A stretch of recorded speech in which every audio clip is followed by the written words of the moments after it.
Good evening, everyone. The East Chicago Common Council regular meeting for January 25th will now be called to order. All rise for the Pledge of Allegiance.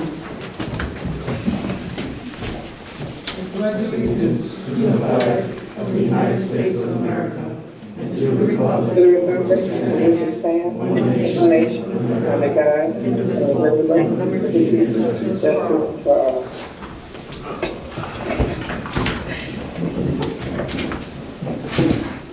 Do we have Bishop Grant on the line? I'm here. Bishop Grant, would you open us up in prayers, please? Let us pray. Heavenly Father, we bless you because you are the Lord over our city. We pray for every city leader in tough times like these. You are the God of all times. Help us and cause us to look to the hills from which cometh our help, and cause us to fix our eyes on you. Lord God, grant these leaders the wisdom and help them to remember that it is you who gives wisdom, and help them to remember that it is you who gives strength, because from your mouth comes knowledge and understanding. We thank you, Lord, for granting wisdom for all of our city leaders, all of our departments, and all of our agencies, and all of our communities. God, we pray for your grace over our city. We recognize that your grace is sufficient to keep us. We ask, Father, that through your guidance, these leaders will lead our city according to your word, your will, and your ways. So, Lord, let your divine peace, prosperity, and power rest on the city of East Chicago. In the name of the Father, the Son, and the Holy Ghost. In Jesus' mighty name, amen. Thank you, Bishop. And if you could spread the word to all of the ministers in the city that we are taking, anyone that wants to open us up in prayer is welcome to. Interfaith, anybody who wants to participate is welcome to. We'll work on a schedule and get them on there. So I want to thank you again for taking the time out of your evening to set us in motion. Thank you. Thank you for the opportunity, and all of you do well and be well. Thank you. Thank you. Madam Clerk, roll call. Can you hear me? Yes. First District Councilwoman Monica Gonzalez. Here. Second District Councilman Lenny Francisci. Present. Third District Councilman Terrence Hill. Here. Fourth District Councilwoman Stacy Winfield. Present. Fifth District Councilman Robert Garcia. Present. Sixth District Councilwoman Gilda Orange. Present. Councilman at Large Dwayne Ransiford. Present. Councilman at Large Kenneth Monroe. Present. Council President Emiliano Perez. Present. Minutes. The minutes will be ready at the next meeting. Any communications from the mayor? Yes. Not seeing the mayor here, we will move on to department heads.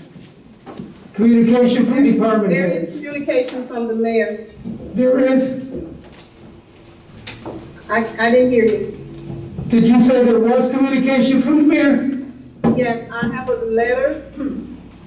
My understanding is that I'm supposed to read it. That is correct. You will read the letter into the record. Is that correct? Yes. Okay. Dear members, this is dated January 25th, 2021 to the council. Dear honorable members of the Common Council, the year 2020 will forever possess an infamous place in our history. The coronavirus pandemic challenged us all in a multitude of ways.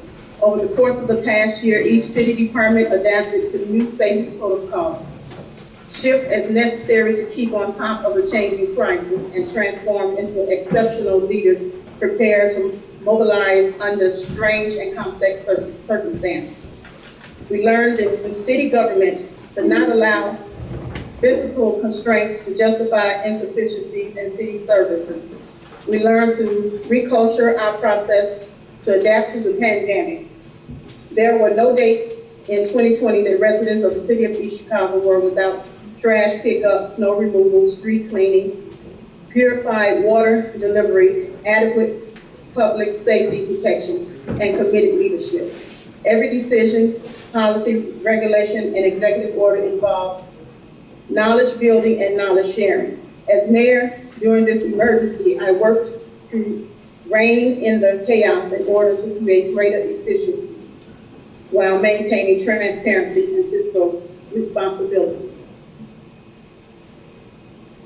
On March 16, 2020, I issued Executive Order 20-04, establishing measures to protect public and city employees and slow the spread of the COVID-19 virus.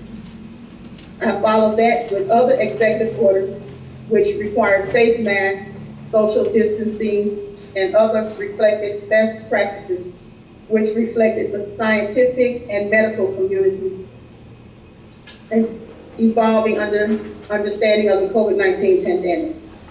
In accordance with the Families First Coronavirus Relief Act and the First Responders Coronavirus Response Act, my administration provided paid leave benefits and expanded family and medical leave coverage to all eligible city employees as determined by the United States Congress.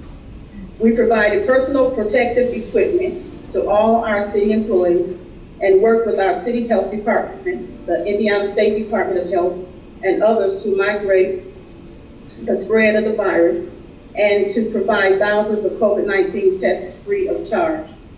The City of East Chicago Health Department has recently started administering COVID-19 vaccines to the public according to their eligibility as determined by the CDC and Indiana State Department of Health guidelines.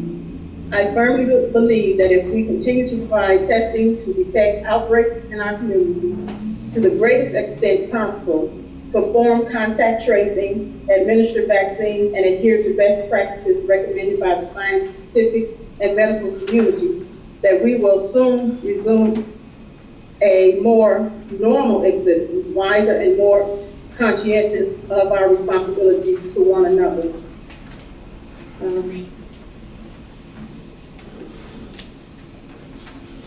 Excuse because I'm reading from my laptop. In sharp contrast to the degrees of support and shared responsibilities that grew out of the nation's response to the coronavirus, this past year has also produced a different type of crisis for the separate branches of elected government in our city, a relationship crisis that sowed diversiveness. While growing pains are to be expected, both the legislative and executive branches must stand on truth and own up to our city's history. When I took office in 2011, the city was being swallowed by a $15.5 million deficit, a legacy of insufficiency in the city's workforce and high crime rate. I met these challenges with one fundamental goal: to seize the opportunities to improve the way our city is run, to improve transparency and accountability, and to activate those changes to become more effective and better serve our residents. Over the past decade of my administration, the city has overcome fiscal challenges, limited inefficiencies, we've become more transparent than ever, have met SBOA audit requirements, earned a superb bond rating and credit rating, and now is a model of efficiency among Indiana cities. Good government requires first a commitment to good governance. Leaders at every level must embrace their mutual obligations to account for their role. The construct of local municipal government charges the people of the municipality to first elect and empower one leader, the executive, and then to select those that will assist that one leader in undertaking that which is governmental. When the frame of the Indiana Construction Constitution conceived the separate branches of government. They took care to ensure that one branch could not act to distort or manipulate the power of the other without consequence. Good governance. Good governance requires us to resist the temptation to artificially manufacture disturbances in our operation as a city under the veil of leadership. Good governance requires us to call upon one another respectfully and to share knowledge that will provide solutions to improve the city of East Chicago. Most importantly, good governance requires us to put the residents of the city of East Chicago first without undue conflict. Since becoming mayor, I have employed these principles of good governance. Each common council with whom I have served has worked with me in the sharing of knowledge to improve life for East Chicago residents and have never sought to impede progress in the discharge of a mayor's legislative function. As we launch 2021, let's continue to be good stewards of the public trust. Fiscal responsibility. As you are aware, when I became mayor, the city had a $15.5 billion deficit. Now we have a surplus, but as important, we have drastically improved quality of life for our residents. We implemented best practices as recommended by the State Board of Accounts and Department of Local Government Finance. Responded to and eliminated concerns revealed in audits and implemented policies to ensure maximum accountability and transparency. We should all be proud of these accomplishments made when we all played a role prescribed for us by the state of Indiana Constitution and state statute. Transparency. We all take on a duty to be informed when we take our oath of office to uphold the U.S. Constitution, the Constitution of the state of Indiana, and to faithfully, impartially, and diligently discharge duties of our office according to the law and the best of our ability. The information that some members of the council have alleged has been withheld from the council has also been readily available to those who wish to review it. City board meeting agendas and minutes are publicly available online on the city website. These agendas and minutes contain details of all contracts approved by the city. All city contracts are reviewed and voted on at board meetings open to the public, and the council is welcome to attend each meeting. In addition, city contracts are uploaded to Indiana's Gateway website. The State Board of Account audits of city finances are also available on Indiana's Gateway website. This great volume of information, which reflects every single contract entered into by the city, has long been readily available to members of the Common Council and to the public for review. All city boards meetings where contracts are considered are open to the public, and council persons are invited to attend in person, electronically, or to watch the meeting via Channel 21 or online at ECTV YouTube channel channel. This is what transparency is, and my administration has long practiced transparency above and beyond what the law requires. Information that council members have been wrongly informed was not transparently available to them has in fact been provided and updated for years at the following locations: Indiana Constitution and state statutes,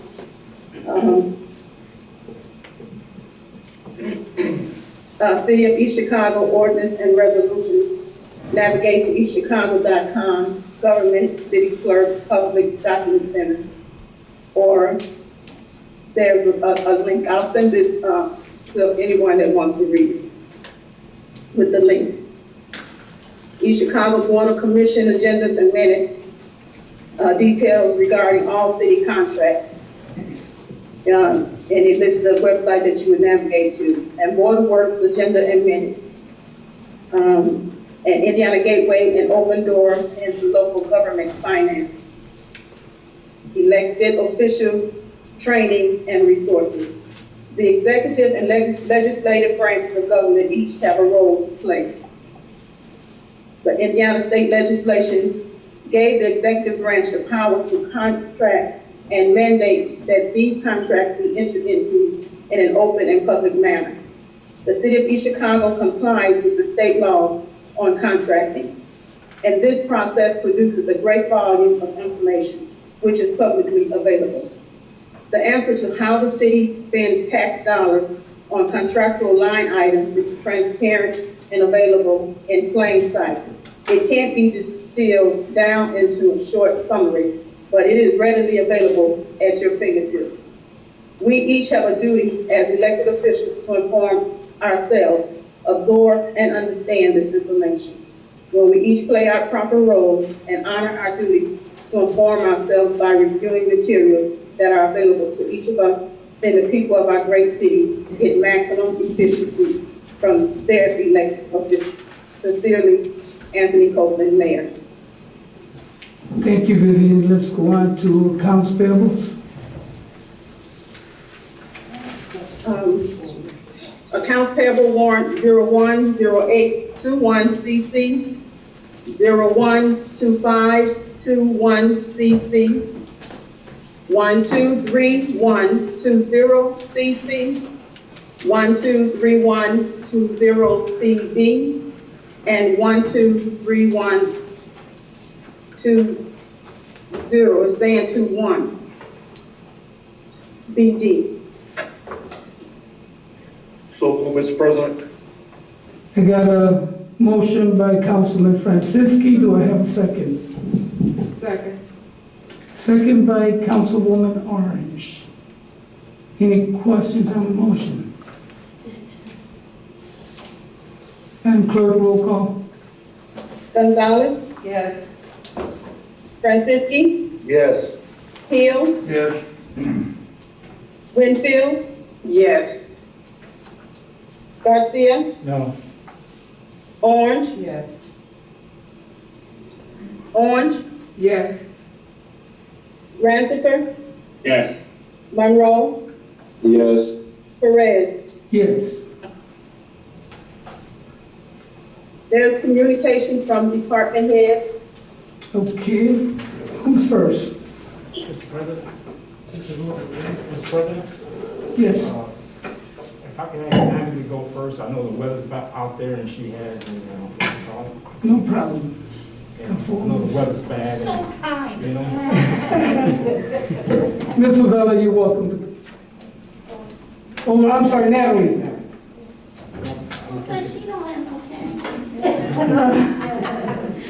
Thank you so much, I appreciate that.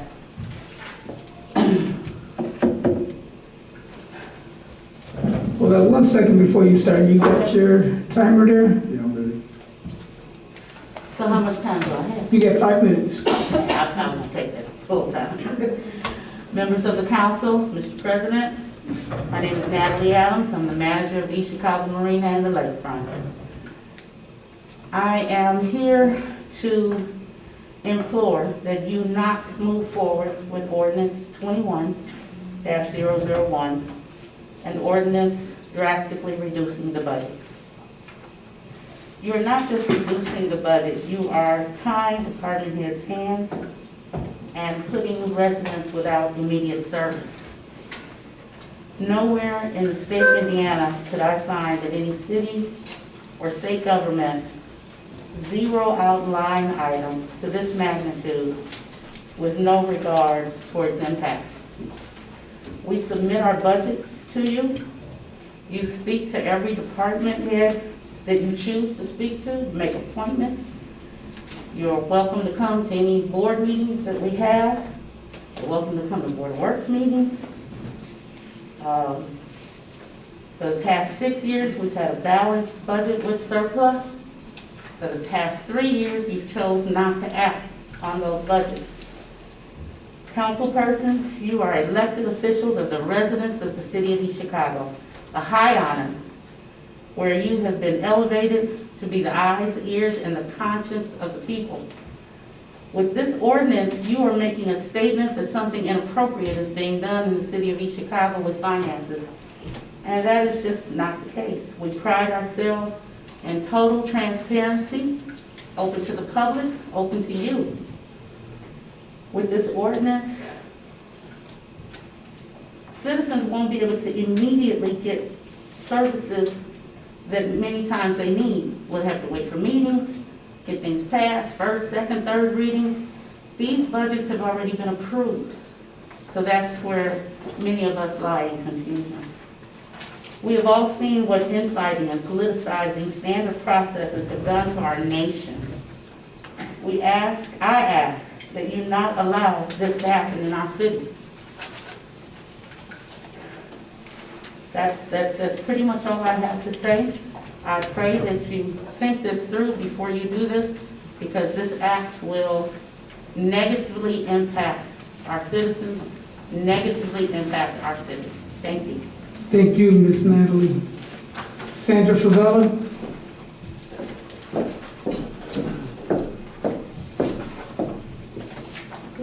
Good evening and Happy New Year to everyone.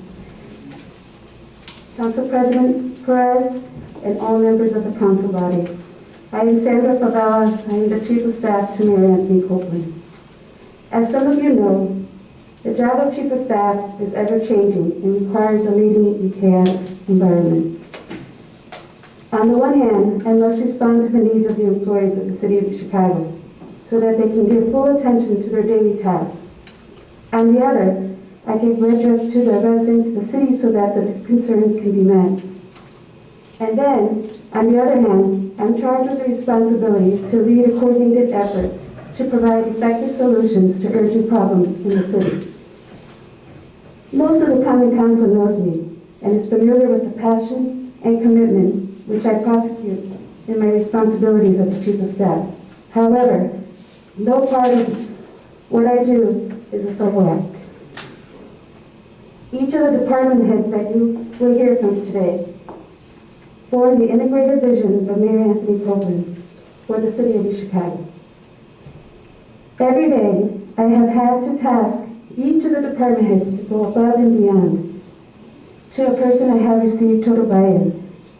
This was particularly true over the course of the past year, when this city, like this world, was rocked by the circumstances of global pandemic, which left us confused at times and resolute at other times.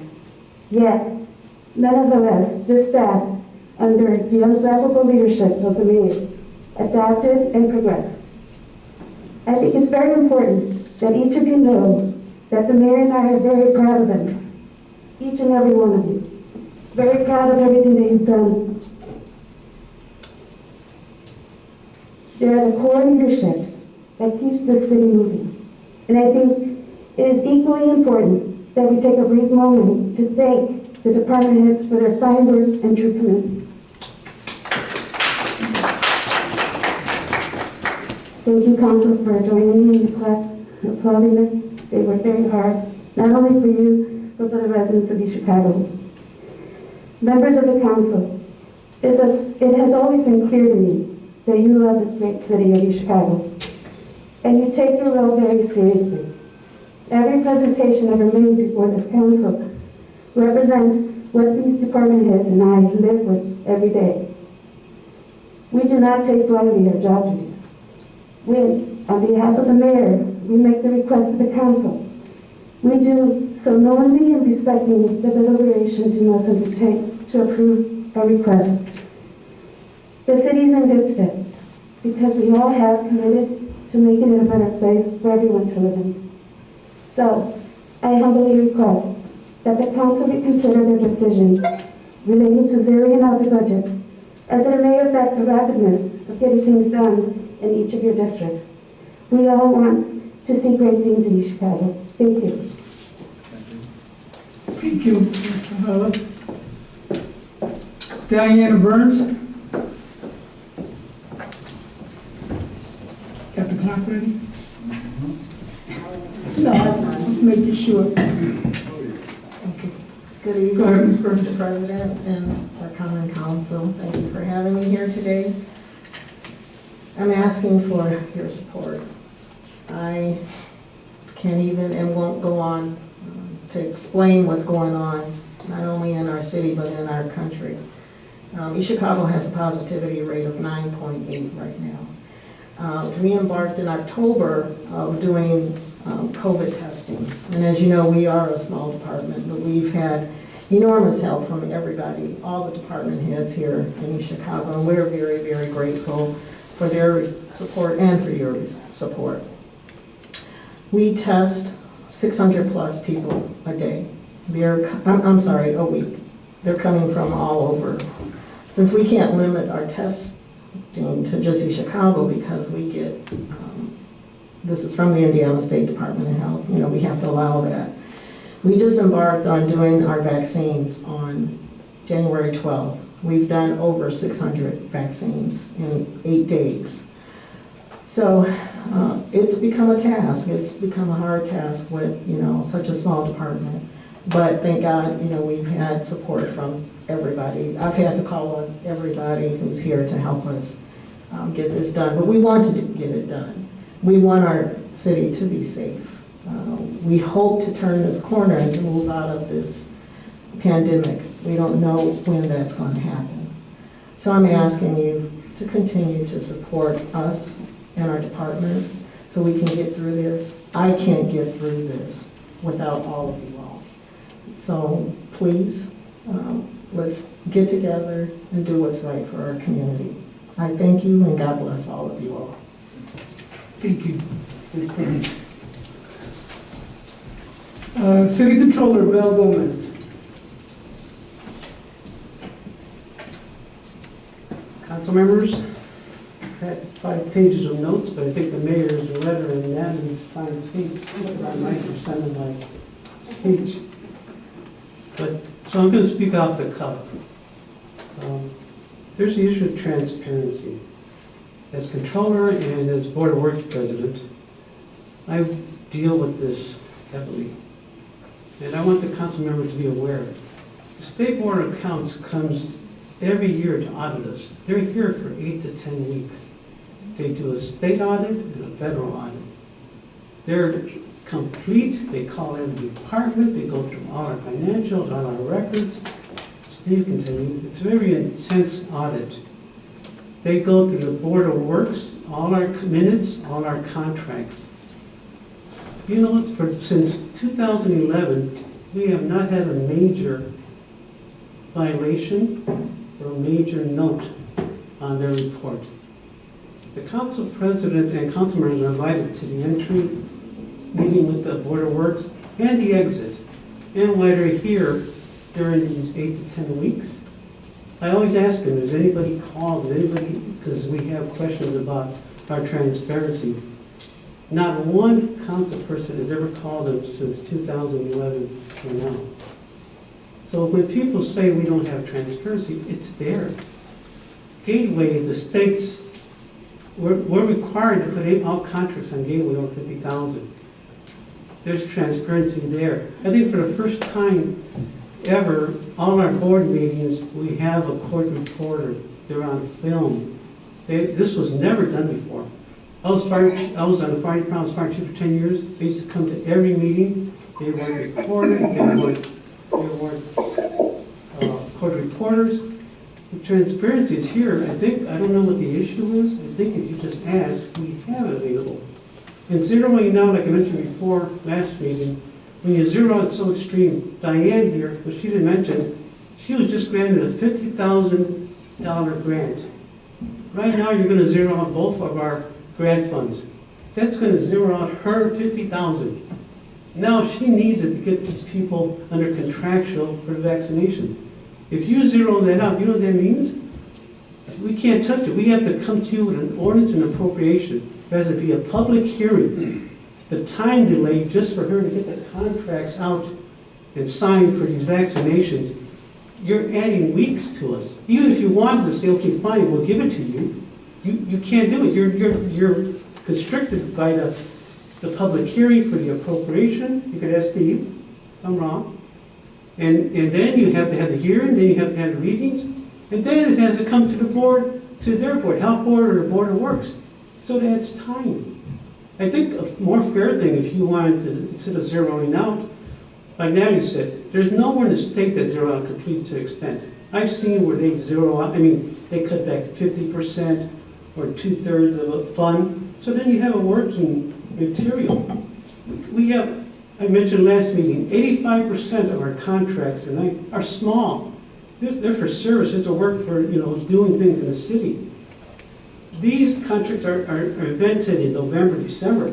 These firms are expected to be paid from January now. When you zero out entire contractual, which you aren't doing, we can't pay them. Now we got to come to you. You have to vet these contracts. You have to listen to these people. That's a big issue for us.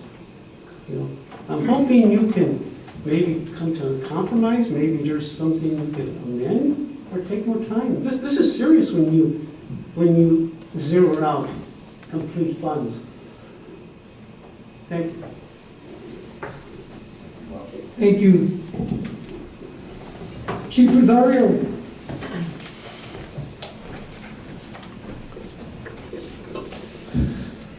Good evening, Council President, Council members. I'm Chief Rosario, Chief of the Chicago Police Department. Public safety involves protecting the public and safeguarding people from crimes, disaster, and other potential dangers and threats. Each day, the men and women of the Chicago Police Department put on their uniform, shine with their boots, and proudly wear their badge on their chests. As Chief of Police, I'm responsible for each and every one of them, providing them with as many tools and as much training as possible to ensure they make it home safely to their loved ones and provide top-notch service to the residents of East Chicago. One of those tools is our ShotSpotter gun detection technology. East Chicago is the only city in Northwest Indiana with this technology. Prior to ShotSpotter, we relied on the residents to call 911 to notify us of gunfire. Now the officers get an alert on their car computer, notifying them of the shots and pinpointing the location down to 25 meters. We've been able to recover casings, weapons, and been able to take shooters off the street thanks to that technology. Officers are no longer going into these types of calls with little or no information to go off on. They can arrive on scene swiftly, protect and locate shooters and or victims, and preserve evidence for a solid case. Another great tool we utilize is Spillman, which connects us with all the regional law enforcement agencies.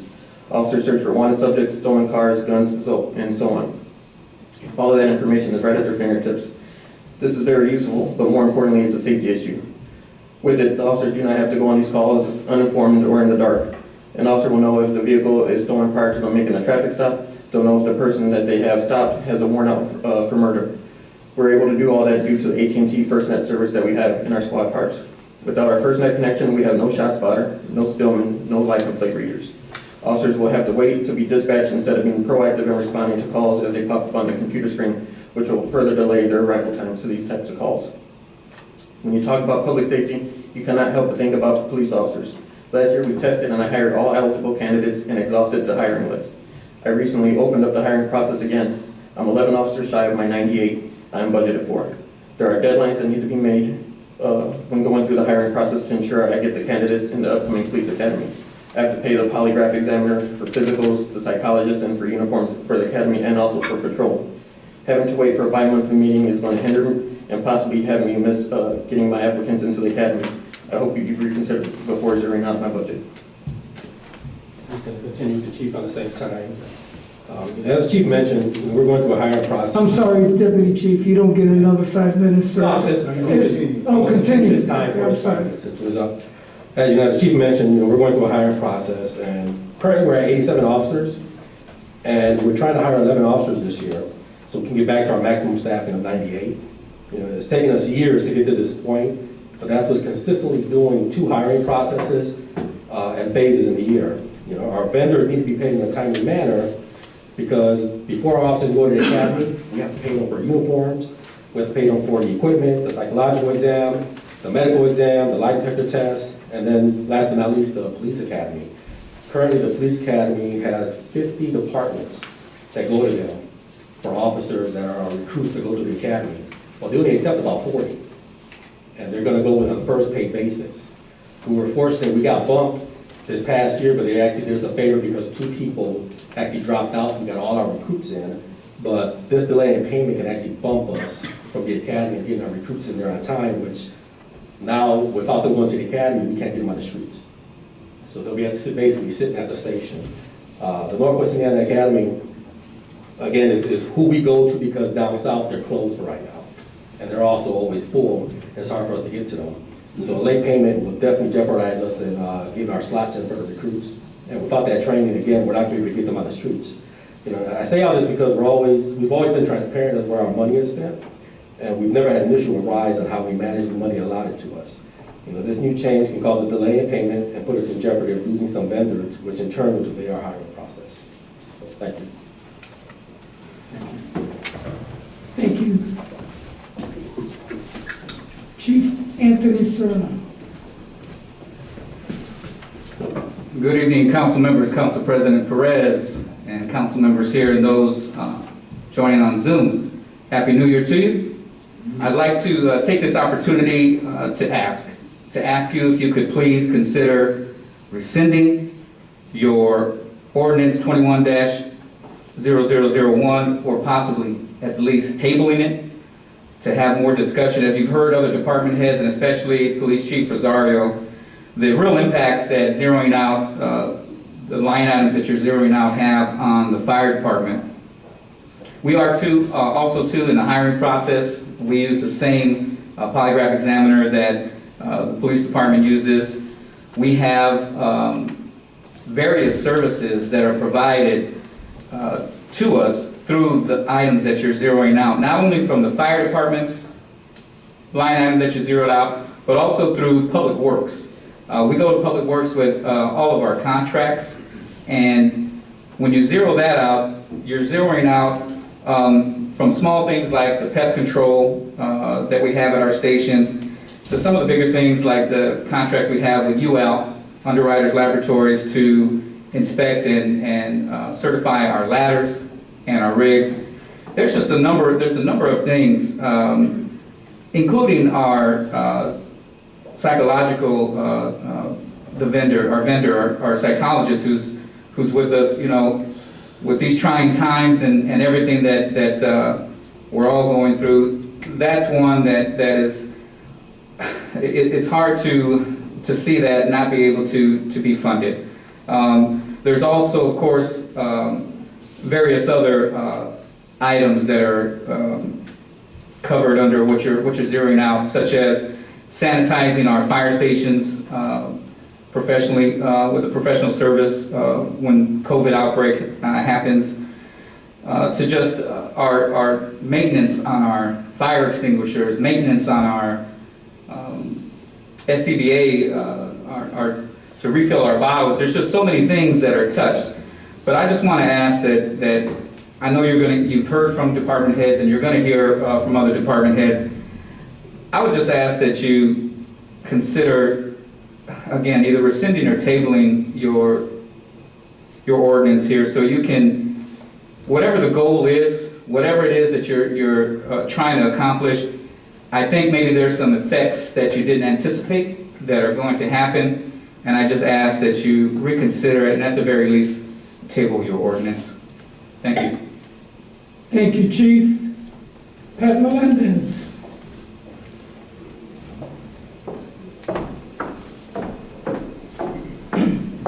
Good evening. Yes, sir. I want to short you no time. Okay. Are we ready? Thank you. Good evening, everyone. I'm here to introduce myself. I'm a newcomer here. So I see some familiar faces, some that probably don't know me, but this is what I can tell you. I have been given this opportunity by Mayor Copeland to serve as Human Resources Interim Director as of January 4th of this year, which I am very grateful. What I could tell you about myself is that I was born and raised here in East Chicago. I have been employed with the city since 1981. Doing the math, that's 39 years, almost going on 40 years. I worked at the Chicago Police Department for over 39 years, holding the position of HR Office Manager. And one of the most important responsibilities that I had there was processing new hires. I worked under 11 different police chiefs, but I can say that this new police administration is a very strong and motivated staff. They are moving forward with the highest innovation in police technology and training for their officers. I am very, very honored to have worked in the police department for so many years. Mayor Copeland has always had a vision to merge the police HR office with the city human resources department, and I am happy to say that we are moving forward in bringing them together. The human resources department is committed in providing quality service and support to assist in the continuous hiring of officers and firemen. At this time, the East Chicago Police Department is accepting applications until January 31st. And I just want to say thank you for giving me this opportunity. And if I can be of any service, my office again is in Human Resources. Thank you. Thank you, Pat. Kevin Closer.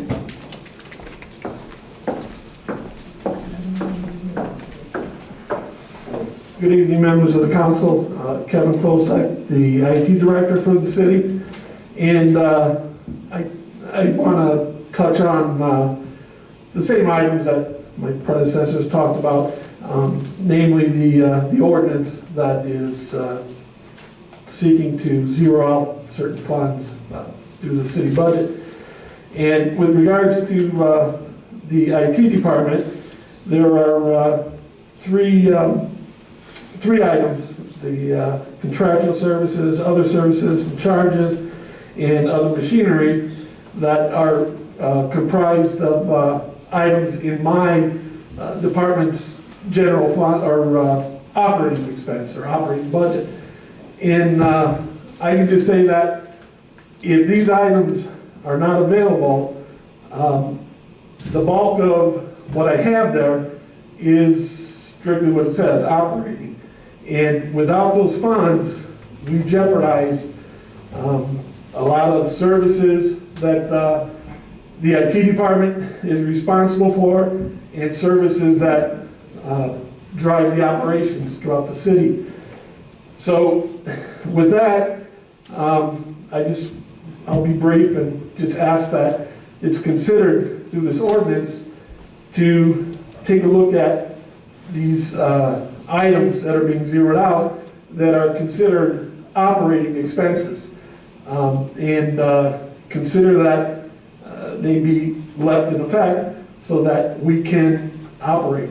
Because I'd hate to see a simple example of internet service that drives our network to the city.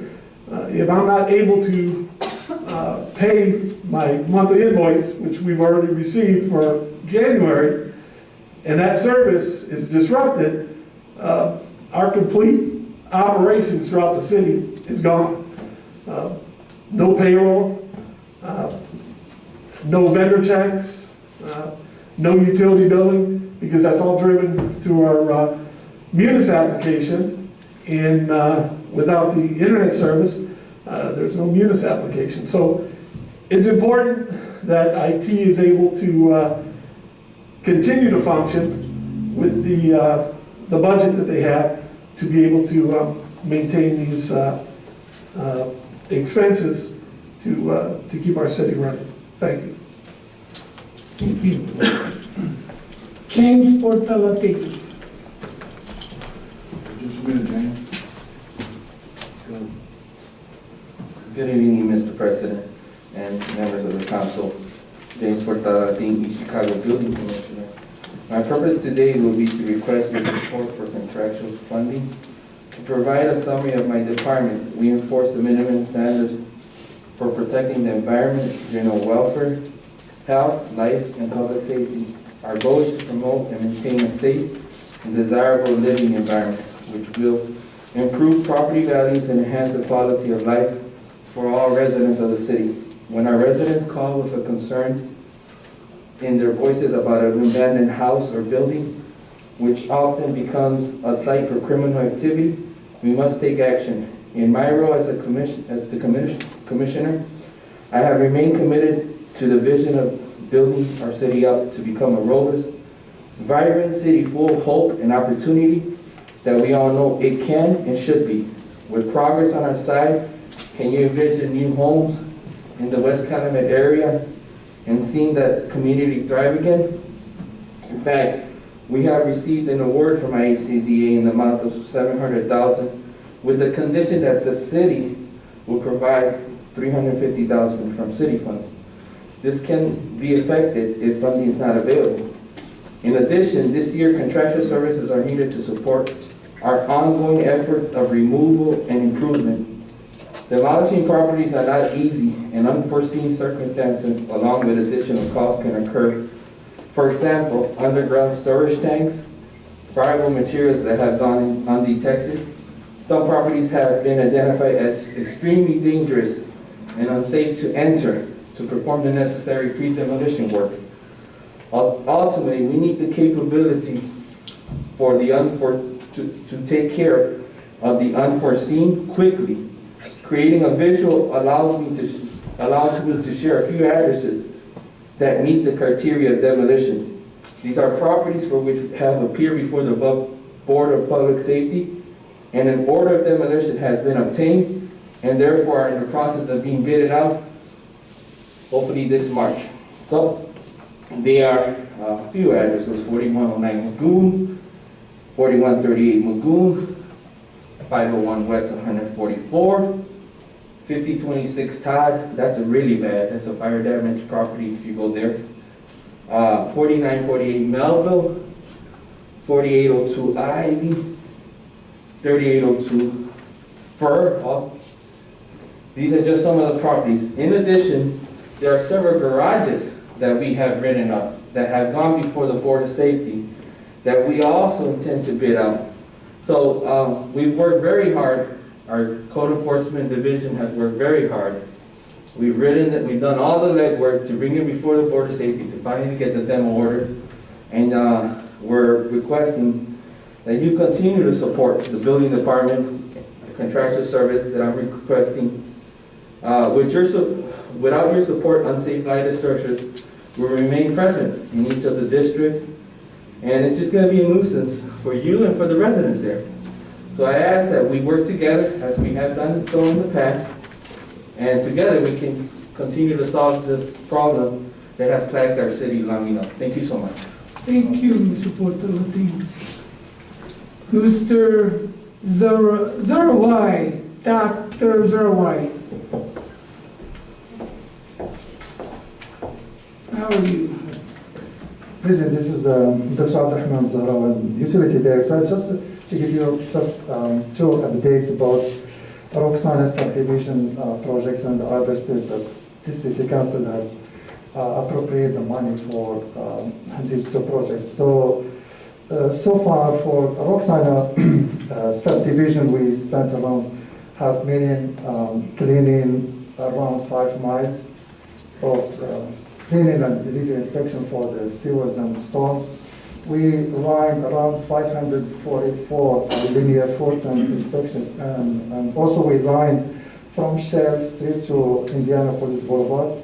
I had some presentation for you that it has been not distributed. So all the remaining work right now, the engineer is working on surveying Roxana. So the design should be done maybe in 1 month. Then all the lining should be performed by June 2021. I have some pictures for you to show that showing the collapse of the pipes and the lining, the fiber lining for the pipe, how it should be. For other streets, this is the situation that was before the start of the program, the project. So around maybe 2/3 of the pipe was full of debris. So this is what was preventing the flow, and also handling the velocity of the wastewater. The project has started from August until now, and we cleaned around 2,500 linear foot of pipes. There is like around 450 tons of debris has been removed. The remaining work, the survey should be started in May 21. But once we do the survey and we do the cleaning and we do camera inspection, then we see what should be done. So the project will be end maybe by April, June 2023, because the project is very huge. So what I was discussing last time this is what we found inside the pipe. Like piles of bags of sand that they were hanging in the floor. So 92 feet is like around 8 feet. This one is like 7 feet full of sand, bag of sand. So this is my update. So the project is running as it should be. We are expecting once we do the inspection, camera video, then we see what's next step. Because that pipe is a monster. This is 100 years and never been inspected or cleaned. So we'll wait for the camera inspection. Thank you. Thank you. Ben El-Harad.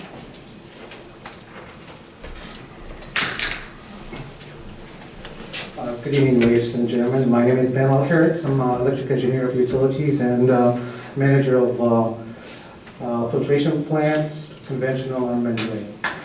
Today I'm here just to present some future projects we'll need your support in the future. One of them, the major one, is elevated tank. Sorry, elevated tank. Right now we have a problem with it. So basically, every Thursday and Sunday we have to drop the pressure for the city so we can open the elevated tank so we can refresh the water. What are we trying to do? We're trying to have pump and a mixer and elevated tank so we can have fresh water all the time and we don't have to open the elevated tank every Thursday and Sunday. That's one of the projects. Do you have any question about this project or? No? Okay. Second one is membrane. Membrane modules basically is, how you know, I mean, the filtration membrane has modules on them, which is filtered, the fiber. So basically, those, they get old. I mean, after you use them like for a certain time. So after like 10 years, I mean, like between 8 to 10 years, we need to change them. So basically, we're gonna need help with that. That's what it is in the future project. That's for the water department. For a sanitary, basically, we have in the wastewater, we don't have generator. So if there is emergency, we don't have backup power. So that's something we need to think about it, to add generator to the wastewater. And also for wastewater, all the equipment, basically, they're hitting 30 years old. I mean, we're talking about like switchgear, transformers, all the equipment basically is 30 years old.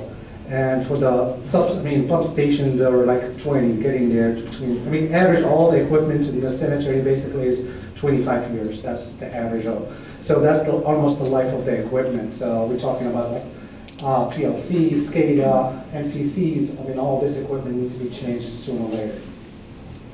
Also, we have the UV lighting. UV lighting basically, that's really old, and basically the UV lighting after wastewater, before you send it to the lake, there is UV lighting right there for disinfection. We have basically old equipment, so we're talking like tubes like this one we have right here, they're like 1,312 tubes. So we have to change them twice. I mean, like take them off in winter, and then put them back in the spring. And that's, like I said, it's 1,312 bulbs. I mean, like that's a lot for to change them each time. I mean, there is better equipment, there is better technology, and then you can get your money back. I mean, talking electricity and maintenance and all that, you can get your money back. I mean, after a few years. That's what I have. Any questions or? Thank you very much. Sure, sir. Ms. Lena Guzman.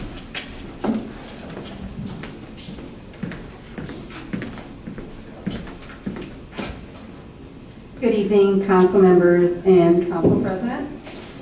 For the record, my name is Wena Guzman and director of East Chicago Water Department. I'm here today along with fellow department heads to respectfully request that this council consider the negative impact that is proposed to reduce various departmental budgets as they would be affected as communicated today. This has been discussed with Mayor and the administration on the issues of additional funding to maintain our distribution system, which maintenance is critical for our operations. Note that many of the maintenance programs have been non-existent for years and critical that they be implemented or re-implemented to continue to provide safe and quality water supply to our customers. Our budget for 2021 allotted for distribution maintenance is limited to $500,000, which leaves the water department again to seek additional funding from other city sources to cover expenses and unanticipated future emergency water line breaks outside of our budget. In 2020, a total of approximately $1.8 million was expended in maintaining our system. Every repair, replacement, or maintenance type work performed by the water department is pretty much of an emergency nature and required to be addressed immediately because of the impact to our customers. Whether it is not having water service to non-operational hydrants needed for firefighting purposes, as well as every leak not addressed relates to revenue loss. Just to note a few of the critical programs that are anticipated to be implemented in our efforts to maintain the distribution system and meet state requirements, which the water department will need to seek funding from the city. Annual leak detection program relating to repairs upon identifying of leak locations under the leak detection program being currently performed. The repair of those leaks will be required to be performed immediately to reduce water loss and conserve our water resources. Meter pit replacement program. Replacement of meter pit structures citywide is required as the current condition reflects deteriorated state. Citywide valve exercising program. Valves are the single most important asset in our water distribution system. This program will include identifying and mapping exact locations of these assets, emphasizing on whether they are operational, accessible, or buried. Valve repair program will be anticipating replacing valves that are broken or compromised throughout the city during our valve exercising project. Buffalo box replacement program. Approximately 100 B boxes identified are in need of replacement. This will allow the water department to shut off or turn off water services as needed or required. Inventory program. Water main and various size pipeline inventory are operationally critical in order to provide continuation of service in an emergency situation. I just want to give an update on a major water break that occurred last year. I had presented this matter last year whereby there was a 24-inch break in close proximity to the railway at 4506 Pine Avenue. Currently, engineering service costs are being incurred for oversight and assisting with meeting the strict requirements of the railroad, as well as developing plans for this project.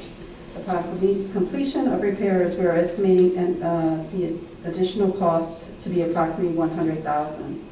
And just to note that we had expended approximately $300,000 plus for this project alone in 2020, which is worthy of mentioning because of the cost involved for one single break location.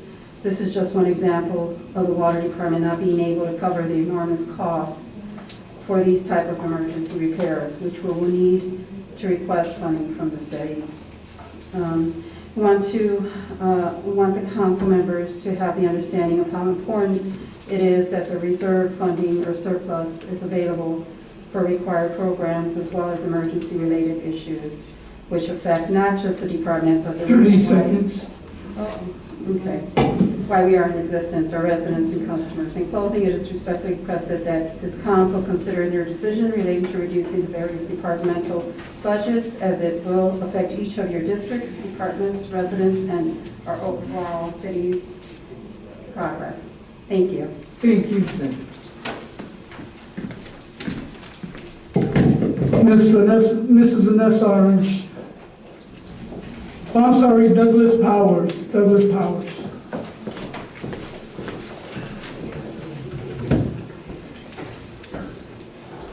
Thank you, Council and Council President.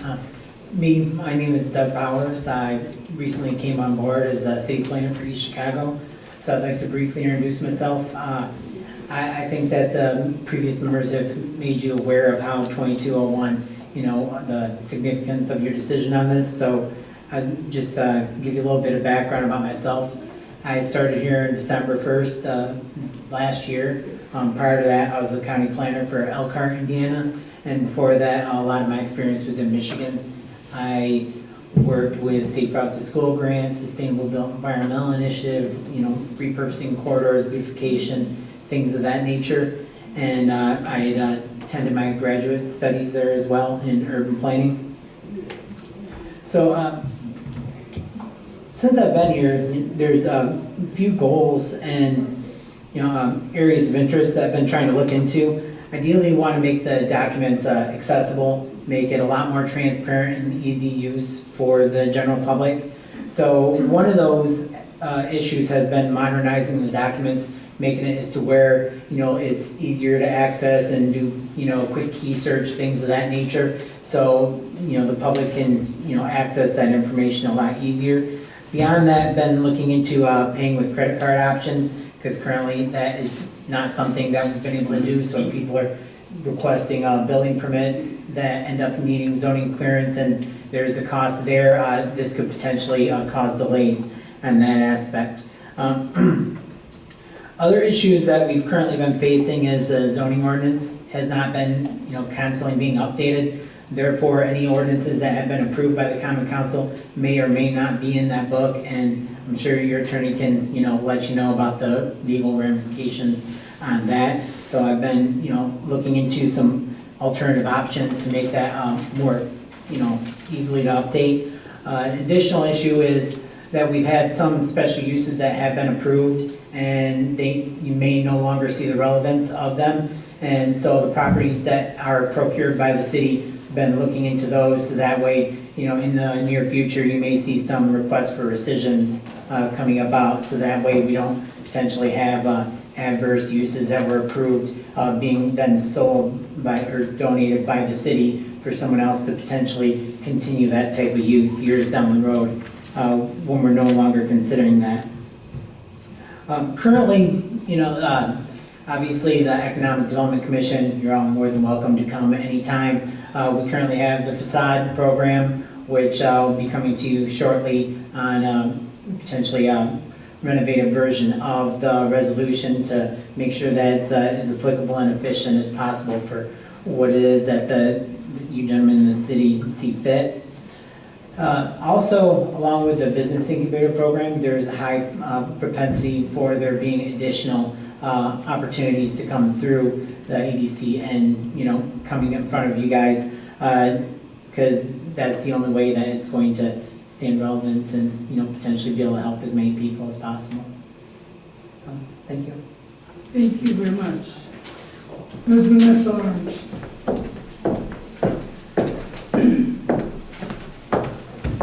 Good evening.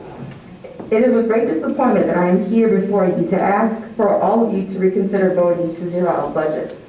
While the narrative now is that the budgets will not be zeroed out, but instead we will need to come before the council to use money, I want to say I hope you all have plenty of time on your hands, because you will be here nightly, because departments will have emergency situations on a daily basis.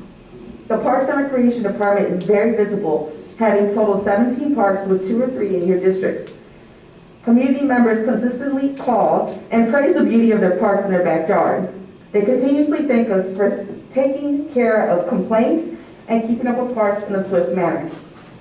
One of the biggest items you have decided to zero out is the account that gives the marina funding to run, which means the use of the marina will be extremely limited. Since you are the representatives of your community, I want you to understand how you will be hurting them. Because of the untimely manner we will be able to address things, as well the uncertainty of you approving funding. I'm not telling you how to do your job, but I am asking that you allow me to do mine. By putting multiple hoops to jump over will not allow me to do my job efficiently and effectively. The following is how your decision affects our district. The beauty of the parks, grass being cut, the flowers, the Christmas decor, all the contracts need to be established to keep your districts looking beautiful. Cutting of the trees, porta potties, possibility of park rangers, all funds needing approval. The programming that people love to say we have none of, we will unfortunately have to get rid of because we offer at a free or a very small fee. The events that we host, Halloween drive, Christmas drive, Easter activities, senior citizen trips, etc., will not be done. We will not be able to add funding in a quick manner if more than expected people sign up. So to not cause strife in our community, we would not be able to have these events. In the first district, we have the following. Todd Park, one of the most used parks, and the maintenance is a huge component to the beauty it has. MacArthur Golf Course, one of the biggest contracts that deals with professional maintenance and upkeep. Heritage Hall, to keep equipment maintenance up to date, make sure we do not have water leaks, HVAC systems working. These all call for agreements to be signed and paid for. If we need something fixed, emergency money has to be available. Expect phone calls when we have to, unfortunately, tell community we have to shut down because we have to wait for the council to approve to fix an issue. In the second district, proposed updates to pools. Concession stand upgrades, now at the standstill. Roxana Community Center, general upkeep, because it's an old building and we never are sure of what can go wrong. Same thing with the MLK building, third district. Needed maintenance on various unknowns because it's an older building. New furnishing at Riley Park so that we could have use for events once open. The fourth district, upkeep of parks as it's often used in our community. The greenhouse, we have to control the climate system. New fish, new chillers to keep fish alive, all needing contracts and funding. We possibly will not have an aquaponics system if we cannot fix problems immediately. This will cause our organic produce to not exist. No updates to pools at Washington Park either because of the funding that possibly will not be approved. Jackson Park in the 5th District, Bessie Owens, all needing maintenance for the various unknowns because it is an older building and new parks, and it's a new park where we have to add electrical. The 6th District, Unity Center, like Heritage, needs continuous upkeep. Callahan also needs continuous upkeep because of the loss of electrical on the daily at the shelters, as well as the graffiti that can be found in the 6th. While there's so much more that can be affected, these are just some. I encourage you to think about your community and allow us to continue to work in a timely manner. Thank you. Thank you. Mr. Keith Selby.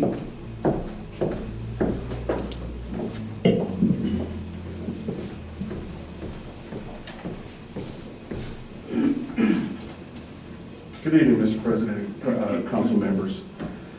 As you've heard from the department heads and administrators, I too am terribly concerned with the potential passing of this ordinance 2021-1.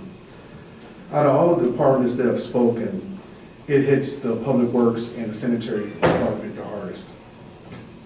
The effect of zeroing out the contractual services as well as service accounts not only affects the services we provide to other departments and city-owned buildings, but it also will cause a major interruption in the services we provide our residents. These accounts that hold the funds that you potentially are going to zero out are contractual services. One of those contractual services is fleet maintenance repair. Fleet maintenance repair basically covers our garbage trucks, our payloaders, our dump trucks, and our snow piles that we're about to actually start using probably in another hour or two. If one of these trucks go down, how will I repair them?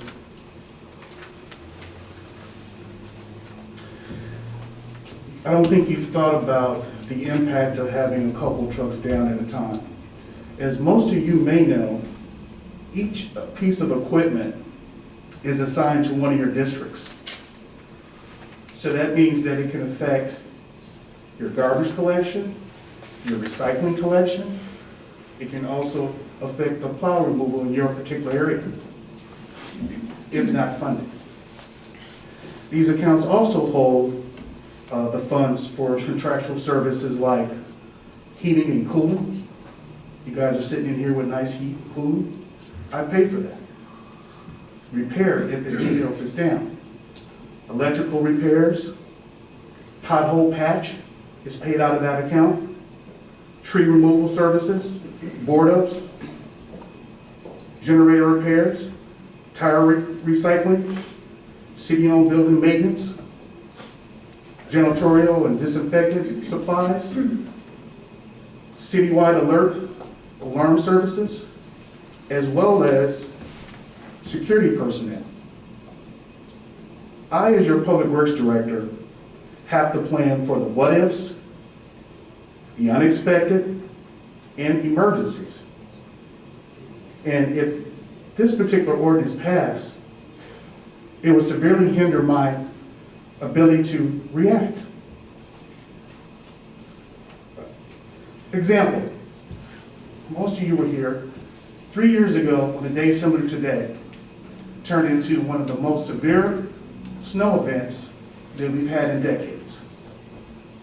Because I was able to react, I had a purchase order in place, did not have to come before you for additional appropriations, and I activated outside vendors to come in and assist in removing of the snow. What that did was that allowed our Public Works Department to continue to clean the streets. The impact of bringing each of these what-ifs, unexpecteds, and emergencies for additional appropriations before this Common Council, which meets bi-weekly, and by rule must hear them on first, second, and third reading, will add significant impact and delays to the services we provide, not only to the departments that I basically support, but also to the city residents. I strongly ask that you, this council, reconsider moving forward with the passing of these ordinances. There has to be a better way to address the council's concern without it causing effect to our East Chicago residents. Has to be. Thank you. Thank you. William Allen.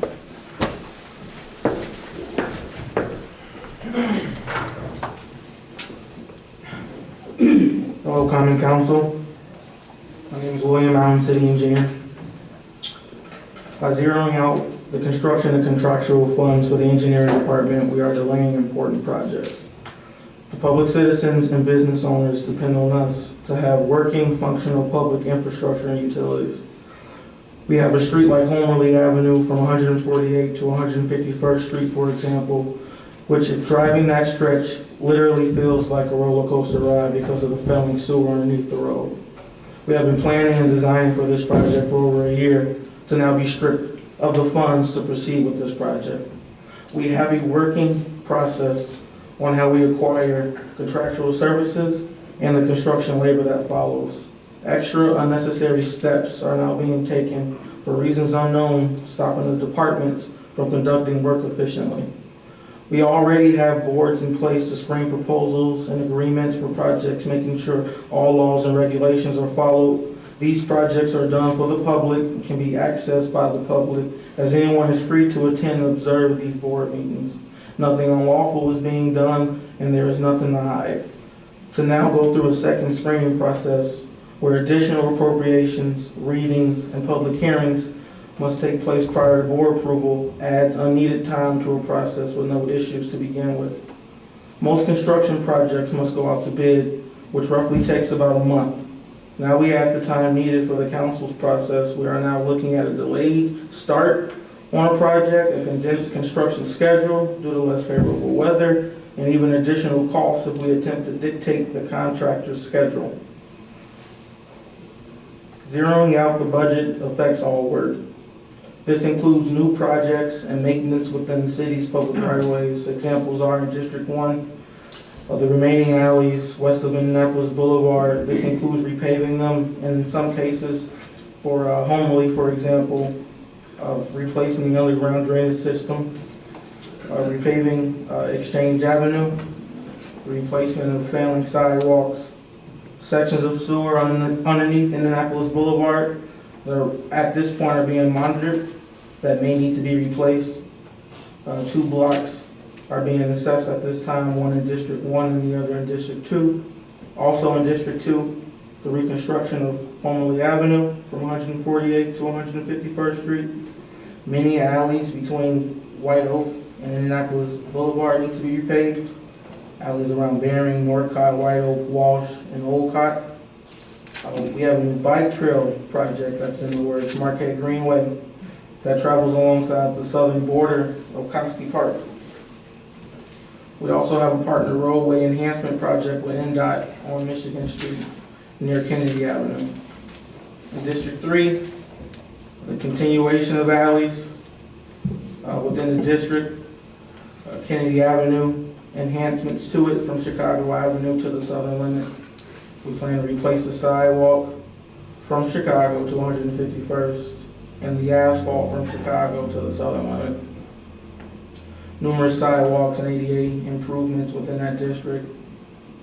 In District 4, more alleys specifically between Roselli and Parrish. Sidewalk repairs where tree roots have caused concrete failure. Police department's parking lot needs attention as they have asphalt and concrete curb that is deteriorating.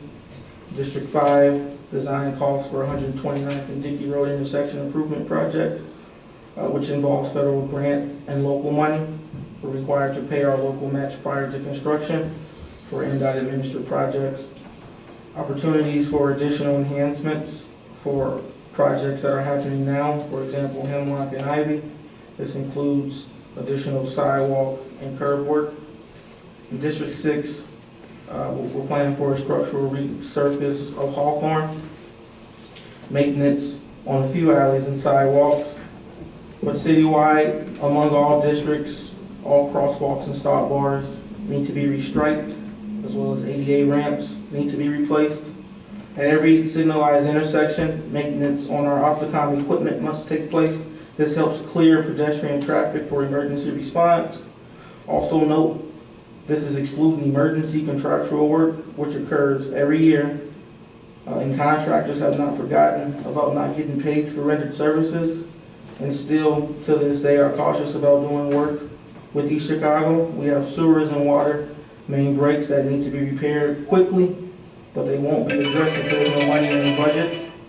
No contractor is going to feel comfortable doing work, not fully knowing if they will get paid or when. Time, young man. Thank you, Mr. Allen. Thank you. Mr. Frank Rivera.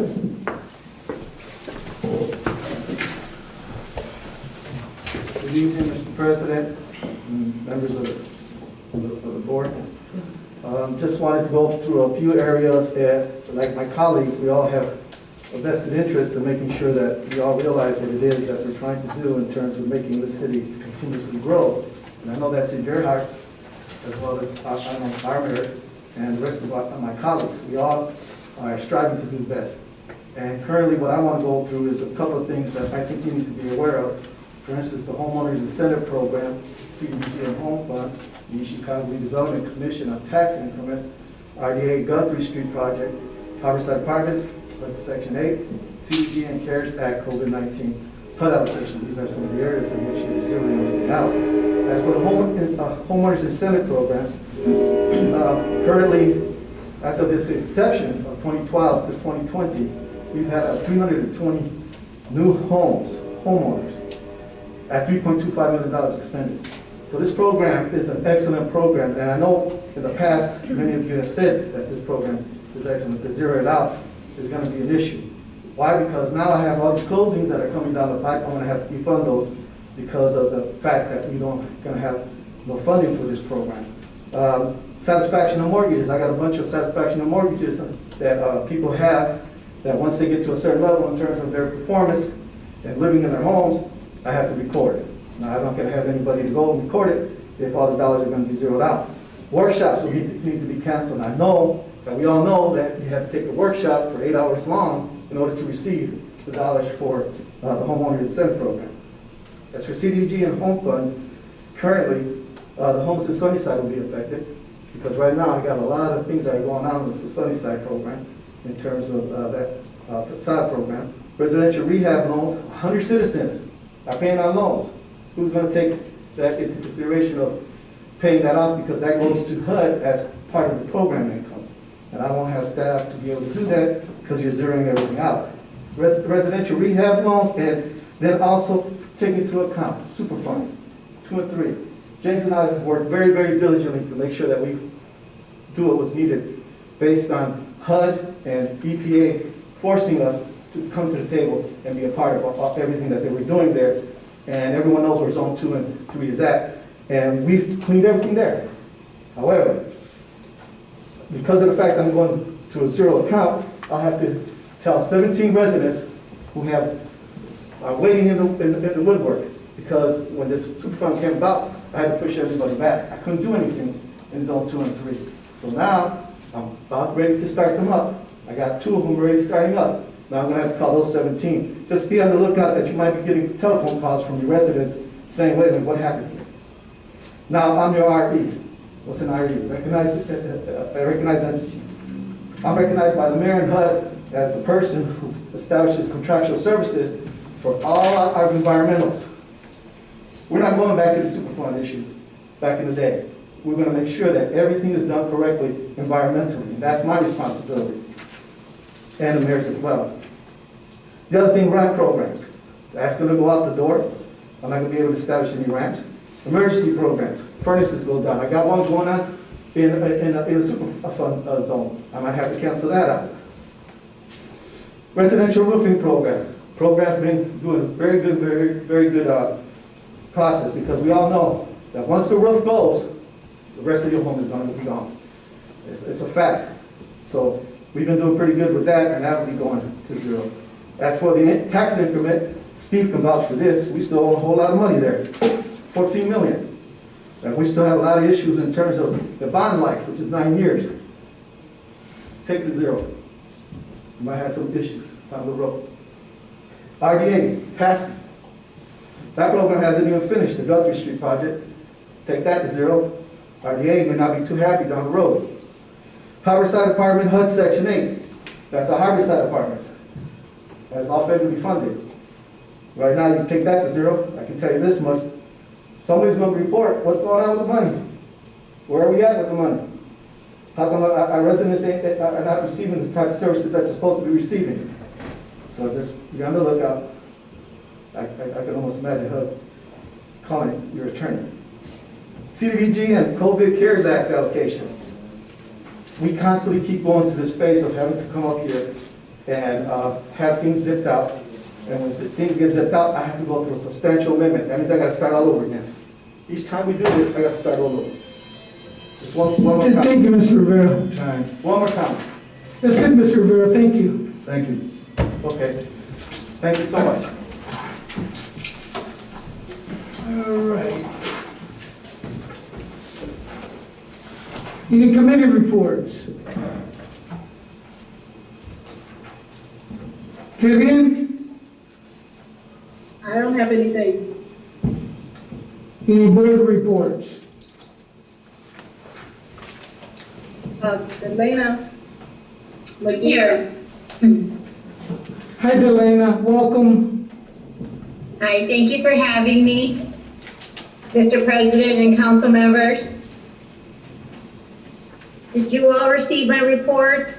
I did get your report. Just want to give us a real quick brief. I did send over a copy of the CAPER report. The reason why I did that was today was the deadline. I believe it will be taken down after today from the website. But I will be talking about today of what has been taking place with the redevelopment from the time that I have been there. since actually I was sworn in January of 2020. As you all know that, the pandemic did affect a lot of the programming, so a lot of that was canceled or postponed. So I'm just going to read a little bit, if you don't mind. Do I have? You got 5 minutes. Okay. So here with the program year from the CAPER report, this is from July 1st, 2019 to June 30th of 2020. The CDBG line of credit was $1,300,482 with program income of $141,115.18, which was actual. There's also a home line of credit of $281,499. And this is the 2019 annual action plan budget that was allocated from HUD for the CDBG as a line of credit, which means that they don't actually receive the funds. They're just sitting on the line of credit until they expend the funds. I am going to go move to this CDBG Community Development Block Grant CARES Act. This seems to be more important for me right now to discuss since we are involved with this pandemic. On January 22nd, 2021, I spoke briefly with the Community Development Program Manager for the City of East Chicago Department of Redevelopment. Currently, we have 3 years to use allocated funds of $787,698 that has been approved. Neighborly software has been purchased in December of 2020. The software is to track funds and emergency assistance for an upcoming program that will assist with rentals, mortgage, and utility services assistance for those who have been affected by the COVID-19 pandemic. The cost of the software was $1,620. And then for more information on this software, you can go visit neighborlysoftware.com. They give great information. I researched that over the weekend. I am aware of many of the Common Council's questions and concerns, such as how funding is to be distributed throughout the City of East Chicago. What are the guidelines and qualifications? How will the program information be advertised for residents that are not on social media? How can we develop an application process to ease our residents' frustration? I do understand that the residents affected by COVID-19 pandemic have really gone through tough times. As a frontline worker, I have seen COVID-19 up close and personal and has destroyed all normalcy as we know. The process for aid is in premature stages. ECDR is working with a team of 5 who are working to get the funds out to our residents in need. Due to inadequate staffing, March seems to be a more realistic deadline for programming. As soon as I receive answers to the questions above, I will be happy to report back to the Common Council. Thank you very much. Thank you. Do we have Ricky Cheverry on there?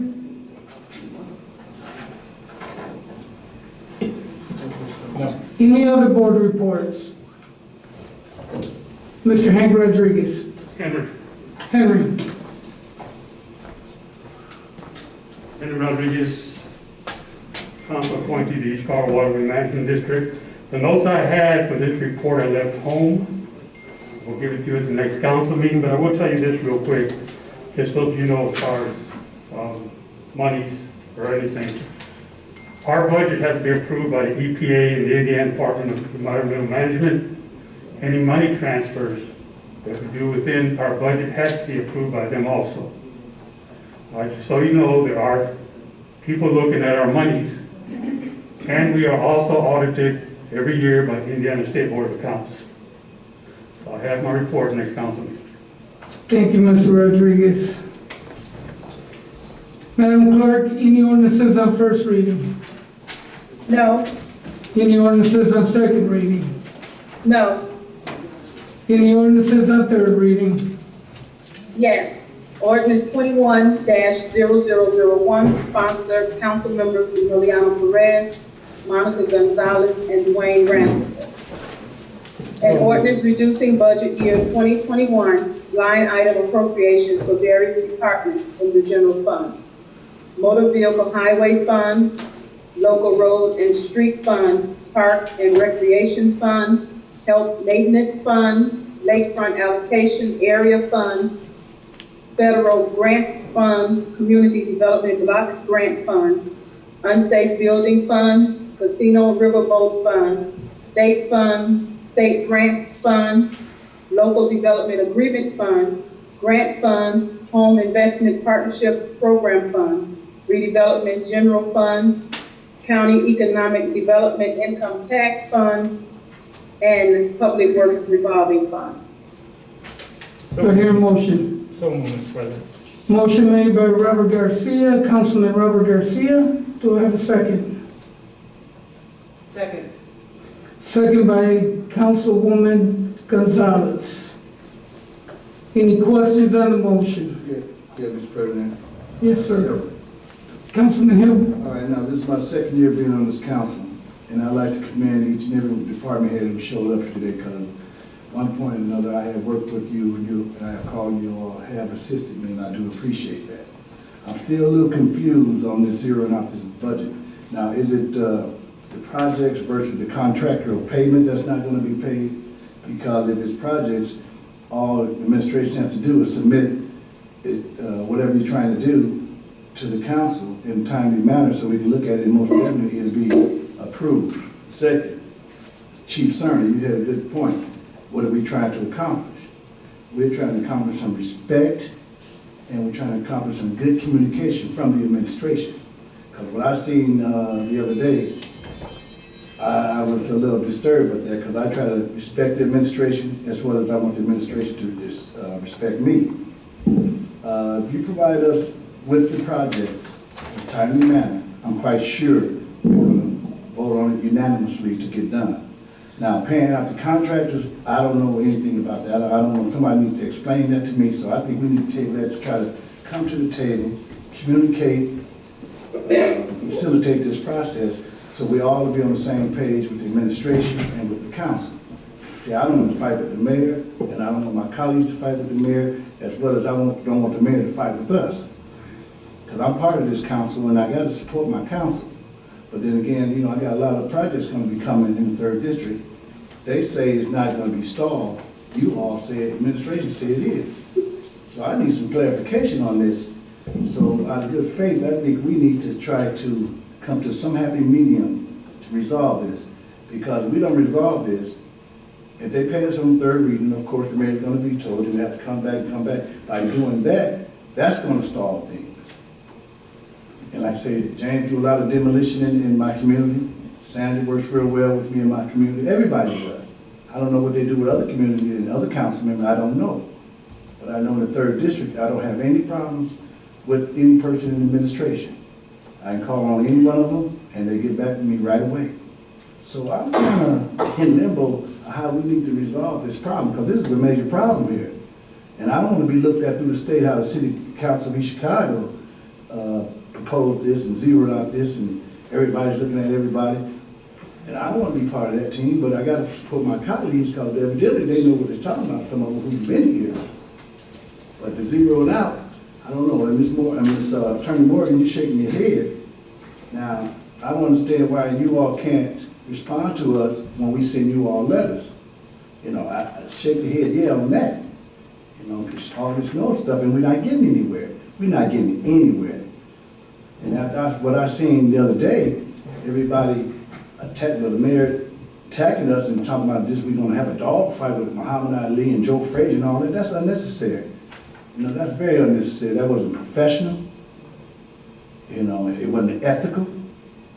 And I resent that, because I'm part of this council, and I didn't have any problem with the mayor. I respect the mayor, and I thought he respected me. So with that being said, I need a little more clarification on the projects versus the contractual payment, because every contractor who does work, they expect to be paid, just like I expect to be paid if I was a contractor doing work to improve this great city. So, that being said, I would like to table this and see, can we try this again with the administration to come to the table to talk with us? Now, they don't do that if we pass the table, but I doubt it. But if we do, give them another opportunity to come before us or meet with us and try to resolve some of this. Now, if that doesn't happen, I might be willing 100% to zero it out. And then you all have to come with us. Do I have a motion to table? Councilman Hill, you make a motion to table? Yes, I make a motion to table. Do I have a second? Second. So we have a motion to table from Councilman Hill and a second from Councilwoman Orange. Any, roll call? Gonzalez, No. Franciski, Yes. Hill, Yes. Winfield, No. Garcia, No. Orange, Yes. Rancifer, Yes. Perez, No. Monroe, No. Motion fails. Disappointed. Councilwoman Orange. I'm disappointed also, but I'm disappointed that, Councilman Hill, that you feel that people know more than you. They sit on this council, but they don't know more than you. You have the ability to ask that attorney who we pay and that financial advisor anything you want, and they have to answer you. They don't work just strictly for whoever sits at the president's chair. And I implore all of the new council people, when you don't know, get to the people that really do know. Somebody leading you down the path of no return was exactly where you will wind up. And I am saying that this is horrible, but I want to know from this council, who do the 6th district people call? Because when they call me, I'm going to be saying, call the president of the council or whoever signed on to this bill. Because this is a dog and pony show between the mayor and the president of the council, then that's one thing. Let them deal with it. But they should not be drawing us in. And this is too, you heard all these people talk about the impact of the community. And you can still go and vote for it not to even be tabled for discussion. First of all, this was a committee. 3 people decided to bring this ordinance without even coming back to the council and saying, hey, I think this is what we need to do. They brought, the 3 of them brought the ordinance together, and then they put it before us and said, here, we're gonna zero out everything. I never had no discussion on it. Steve didn't come up and say, well, what the effect would be. The attorney didn't come up and say what the effect would be of these things. You just put the ordinance on there and say, let's vote for it, this is what we're gonna do. Sad, and talk about respect, that's no respect, because like I said, it should have been, the committee should have gave a report. That's what the committees are supposed to do, give a report on why you think this should have been done like this. And you guys will have to answer to the citizens. Because when Steve Selby came shovel the snow tonight, I will have a big sign outside of my house tonight saying, call the president of the council or whoever signed on to this bill, because this is crazy. At some point in time, this can't be no fight between, a personal fight between people. It has got to be some sense. Folks that want to be mayor, that's fine. Y'all duke it out at the next election. But for the people in this city, and we got a lot of elderly people that are going to be calling tomorrow, asking what's happening. The only thing you can tell them is they zeroed out all their accounts. Don't worry, I'm sorry, they can't get down the street to do your snow. They can't pick up your garbage. They can't do all that. Crazy. And it's just sad, just a sad day in this, at this council here. Any other questions on the motion? Mr. President. Mr. Hill, let's let every council person go through and then we'll come back after him. Yeah, Councilman Garcia. Attorney Estrada, is this ordinance legal? The ordinance is appropriate for the council to pass. Is our right to do this as a fiscal body of the The city? body of the council has the authority to reduce any line item, and it did so today. it'll be upon the executive to file the proper ordinance to appropriate any monies. And they could do so tomorrow. Thank you. Any other councilman have any questions on the motion? Councilwoman Stacy Winfield, go ahead. Yes.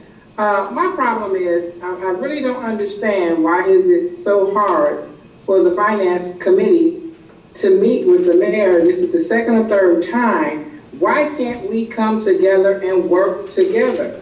We're constantly going through this. All they're asking for is a meeting, and we wouldn't be in this situation.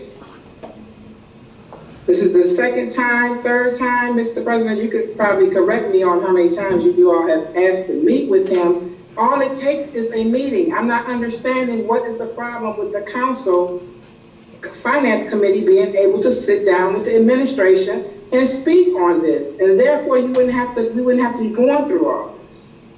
I will speak to that. I'm waiting. I should be last, so I'm waiting for all my colleagues to go through. Any other council members? Councilwoman Monica Gonzalez.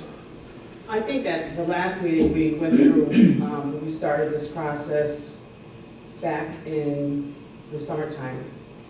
And since then, I think it was very, very nice for all the department heads to come and give us a briefing of what was going on. The problem, I want to remind everybody that we can't, as a council member, call any department head and ask questions. We have to go through the chief of staff. And the chief of staff is not always there. The chief of staff is bombarded with other things. So it's not done right away, or sometimes it takes a week or two to get done. So I understand that people or the department heads want to talk to us, but they can't. And I don't like that they come up here and tell us, well, you can call us at any time. We can't. We have to go through a third party in order to get any kind of answers, and whether it be written. And so I just don't want everyone to think that it's that easy, because it's not. And like I said, we started this process way back in the summertime. We've asked for meetings, we've asked for help, and we could have met this within the past week or so with the mayor, the administration, and we received no phone calls. So I just want everyone to understand the process that we have to go through as council members. Okay, I'd like to just say, Steve, I asked you to prepare the written correspondence that we've had. This is besides the unofficial that he's had with Bennett, which I've directed him, call Bennett, tell him we don't want to do this. Have I or have I not told you that? You have told me that, yes. That we don't want to do this, but we need to know where the money's going. Let me relate to, or refer to 4 specific communications that took place over the last 6 months. Starting on July 15th, a memo was sent from the Finance Committee. One specific sentence that I call out from that memo said the Finance Committee intends to recommend zeroing out any line item that is deemed a catch-all, absent sufficient detail on vendors, projects, and plans by the executive branch. There was no response to that memo. On August 11th, it was an email that went from the Finance Committee with the proposed budget for this council. It included $2.5 million with the reference to, in case the mayor will not meet with the council will have $2.5 million available in its budget to meet with departments that need money for very important projects. On August 20th, there was no response, by the way, to the August 11th email. On August 20th, a memo was given to the mayor and the controller, and specifically said in one sentence, to reiterate, it is not the Finance Committee's desire to hinder investment, infrastructure improvements, or the efficient management of city operations. It is the committee's desire to obtain a budget that is understandable and will engage the executive and fiscal bodies in interaction when transfers are required mid-year. There was no response to that memo. On October 5th, a specific request was made by email to the Chief of Staff for a meeting with the mayor, which was later canceled. The Finance Committee, as I'm aware, has not had such a meeting with the mayor. in the last 6 months. Those are the specific documented items I have. There may be other casual interactions. So, I'm not done. So I wanted everyone to know that this wasn't done without making every effort to sit down with the mayor and discuss what it was that we were looking for as a committee to present to the council, which there was a briefing to the full council. Ms. Orange, you missed it, but there was a briefing of the full council. But the, we didn't, I'll look it up and I'll let you know. We didn't want to go down this road. And watch this, if this passes tonight and you bring all these, if you could tell us what the project is, why couldn't you present us it? Why couldn't the administration present it to us and say, this is what I need for the marinas, you know, 600,000 is going for this and 300,000 is going for that. They bear your departments down, they're down to bare minimum, you're operating, and then they put everything in a catch-all in something called contractual services. Then they get to do with that more liberally, and the council doesn't know what it was that you, and these are big numbers, in gaming alone. Steve, what's the number for gaming contractual services? 4.95 million. 4.95 million that we appropriate, and then we don't have any oversight over it. Or we don't know where it's going. And I agree with Val. That is transparent on the board. I was on the board with them. But it's not supposed to be transparent over there. It's supposed to be transparent here. And then we appropriate it to you. Then you get to do what you do with it. But we appropriate. So, listen, I love all of you guys. And I hear you. Everything you said is correct. Everything you said is correct. We pass this tonight, the mayor calls us and he puts it together. We'll do one big appropriation again where you don't have this problem. The one that decides, Steve, can we do that? If we zero this out tonight and they come in the next meeting and detail everything out, we do one big appropriation. You do have some time constraints, Mr. President. I think the controller has spoken to those. There has to be 10-day notification given in the newspapers of a public hearing for additional appropriations. So, could you advertise in 3 days? Is it possible? Yes. And could 3 days from now that advertisement say that you're doing an additional appropriation public hearing at the next meeting in 2 weeks? Yes, it's possible. It would take some rapid interaction to get that ordinance built. Well, I wasn't saying you had to just be presented at the next meeting in additional appropriation. Right, and then you'd have 3 readings. And we would give every department everything you need if you just tell the council where it's going. You talk about the 3rd district, you like to bring that because you want to tell them how these projects ain't going to be done. But if you tell them the projects and when you come on budget time and you go, we're building 5 houses at $2.5 million, we'll approve it. We're just not being told nothing, guys.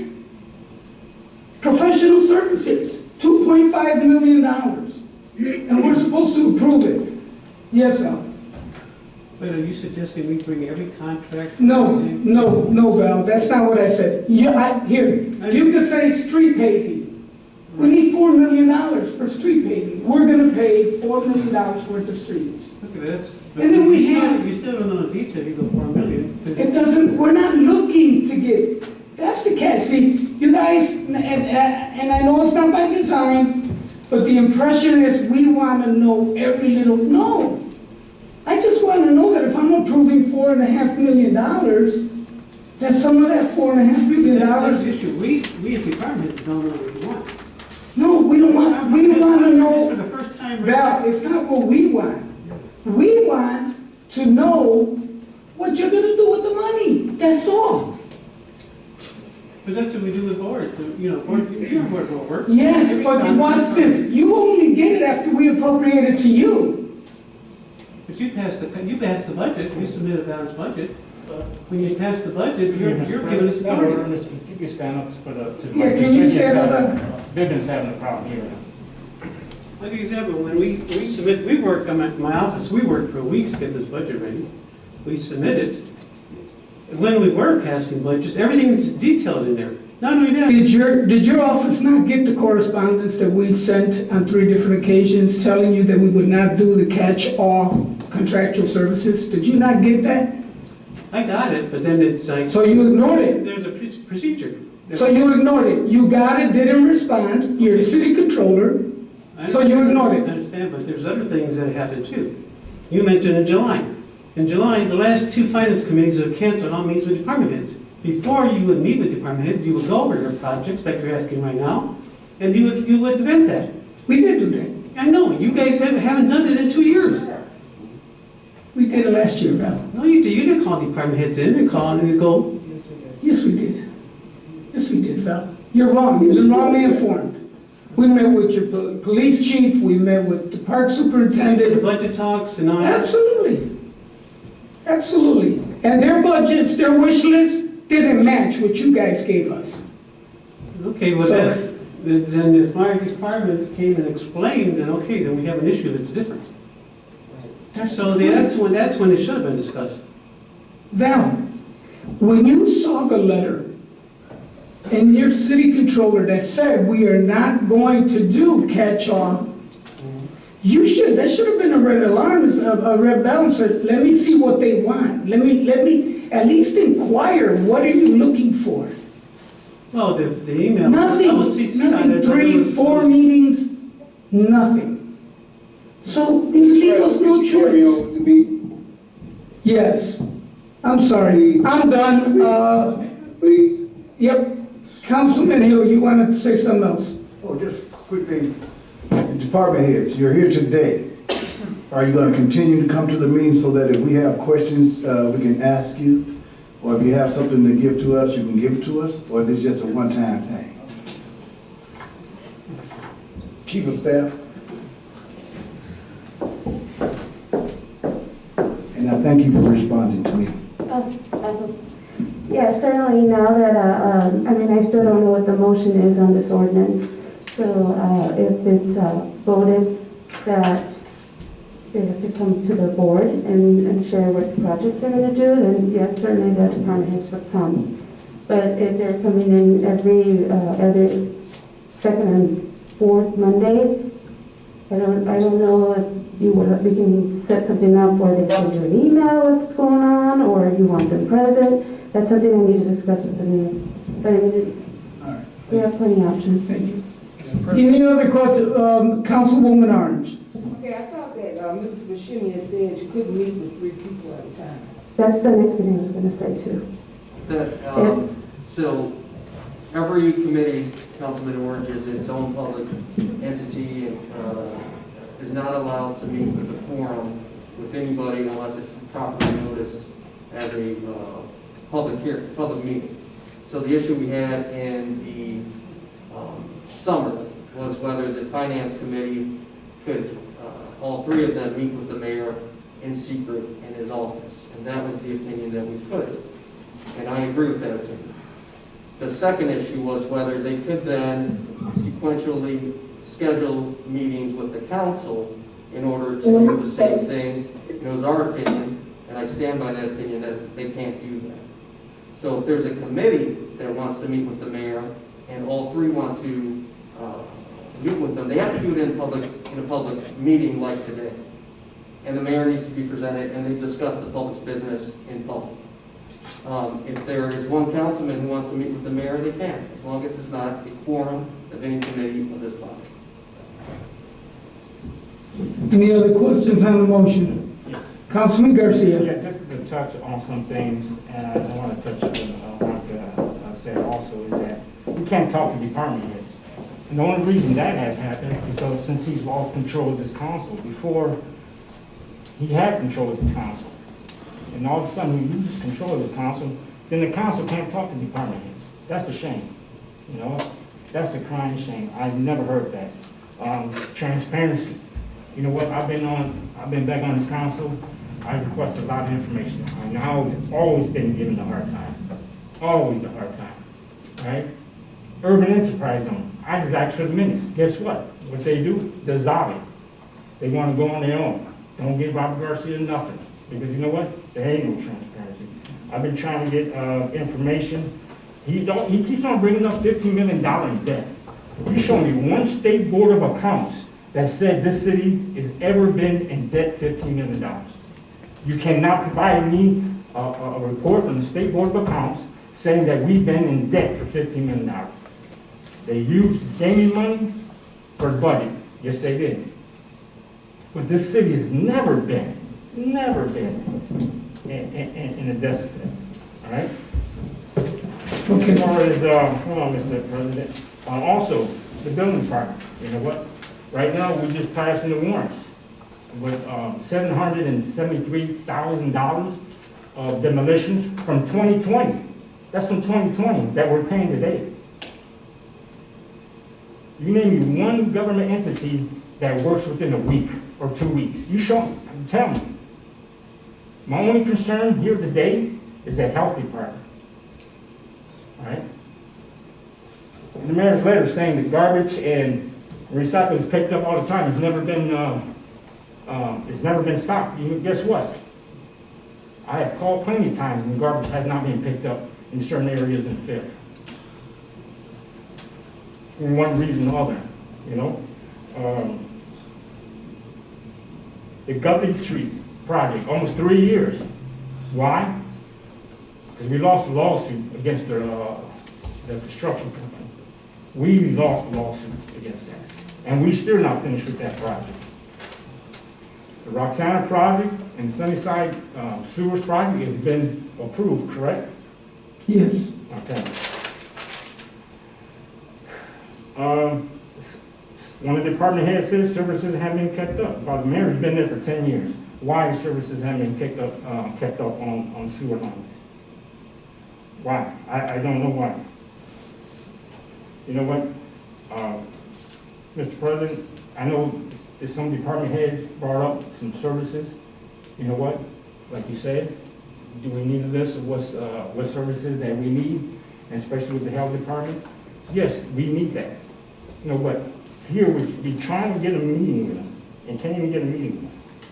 You know, last year they told me my streets in the 5th district will be done, Ivy Street. It ain't done. It ain't done. It's appropriated. We appropriate a lot of money, and it's still projects are not done. But that's all I got.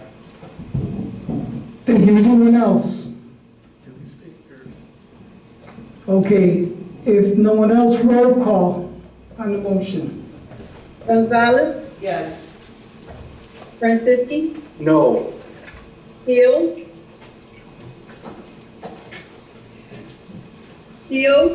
I'm still thinking. This is a touchy subject for me, and no. Winfield, Yes. Garcia, Yes. Orange, No. Rancifer, No. Monroe, Yes. Perez. Yes.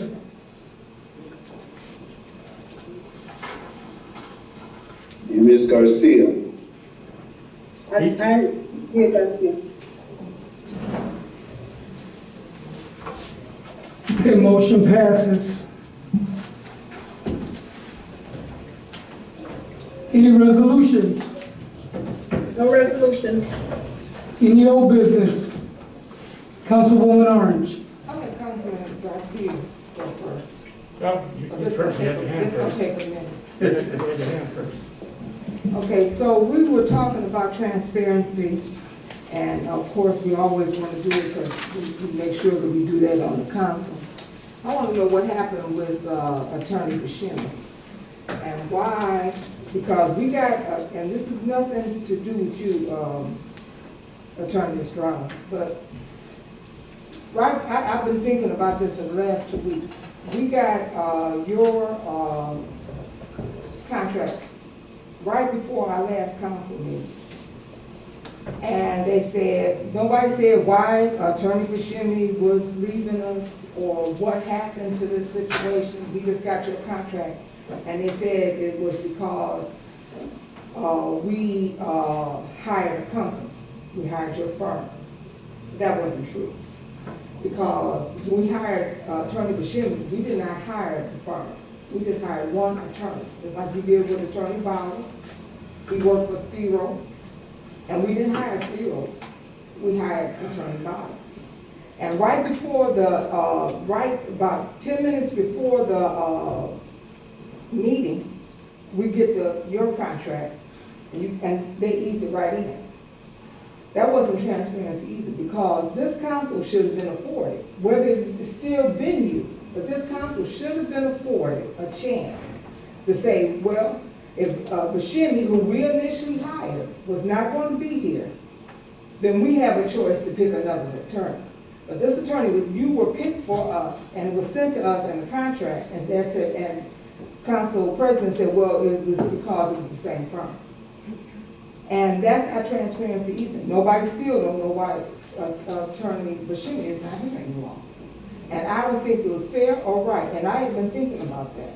And like I said, it wasn't. We should have been afforded, even if we picked you, we should have been afforded to say who was going to be our next attorney. I appreciate that, Councilman Orange, if I could just address that. My employment contract has a reviewability 30-day termination. If the council would like to do whatever it likes with my contract, I serve at the will of this council as a body. Me and you have spoken on many issues personally. We have each other's cell phone number. You've helped me out quite a bit in North Township with my immigration practice. You can feel free to call me on that issue anytime. But generally, employment contracts are discussed in executive session.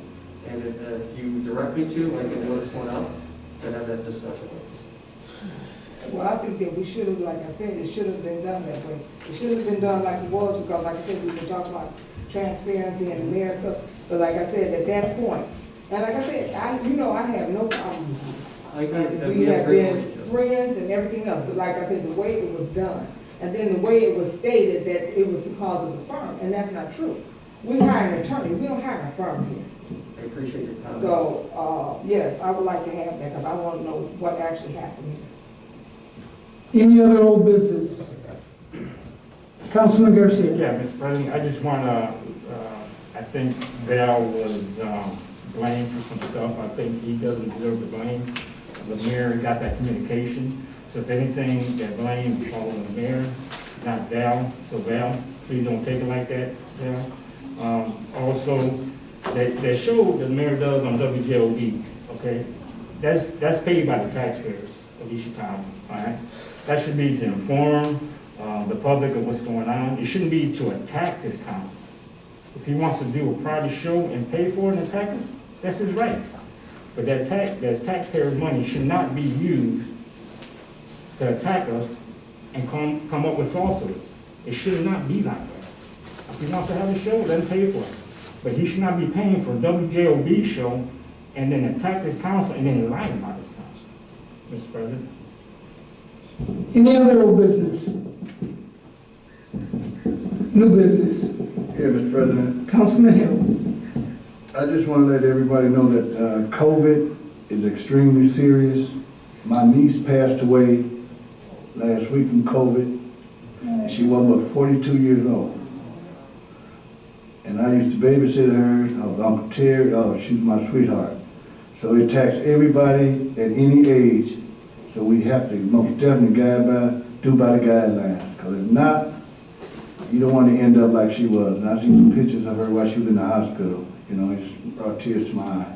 Her funeral is Saturday. And like I said, COVID is serious. Thank you. Any other new business? Rob Peters, Colonial Life. Excuse me? Rob Peters with Colonial Life. I believe we were given some time to present voluntary benefits. I'm sorry, you were not on the agenda for tonight. I'm not? You are not. I don't know who you spoke with, but you are not on the agenda for tonight. Councilwoman Gonzalez, you do business. I just wanted to ask Elida if she could email the department head, Mr. Ben El Farad. There was 2 projects that he stated that he was working on. One was the UV lighting, and the other one was about the water pressure. That's, I guess, on Thursdays and Sundays. If you can email him, and if he could email us about those projects, I would really appreciate that. Okay. Councilwoman Orange.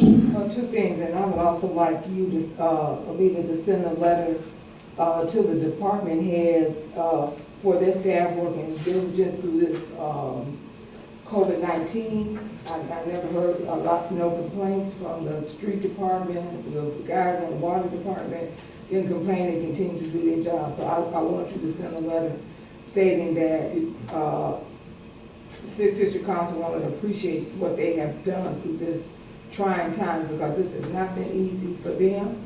I watched the guys pick up the garbage and everything like that, and I just, every time I see them, I cringe, because they don't know what they're running into. And secondly, if Diana Burns could just come up and just give us a preview of what they're doing with that vaccine. Sure, absolutely. When we're done, Diane, I'll call you up when the last council person has spoken on the new business. Anyone else on the new business? Yes, Mr. President. Ms. Winfield.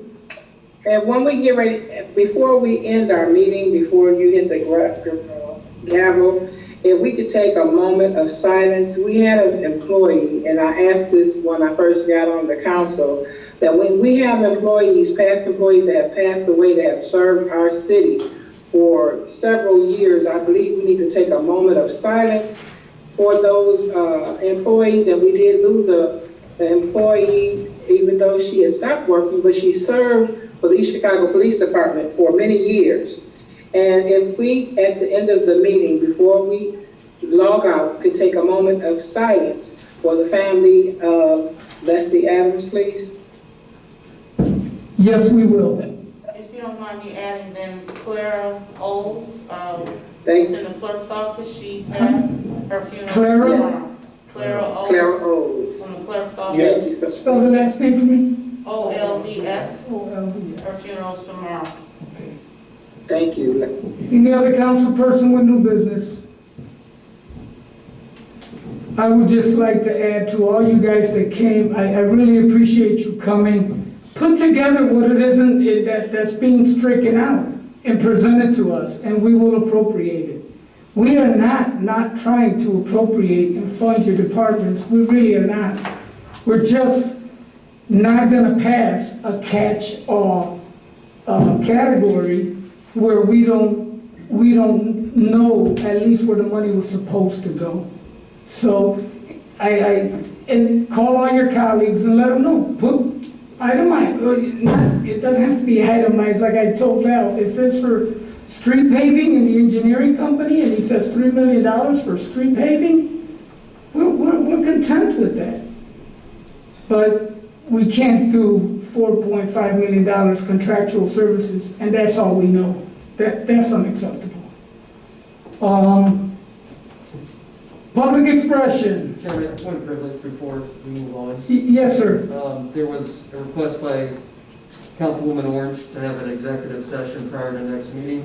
I've also been contacted by another councilman to have one concerning the ongoing litigation against the mayor.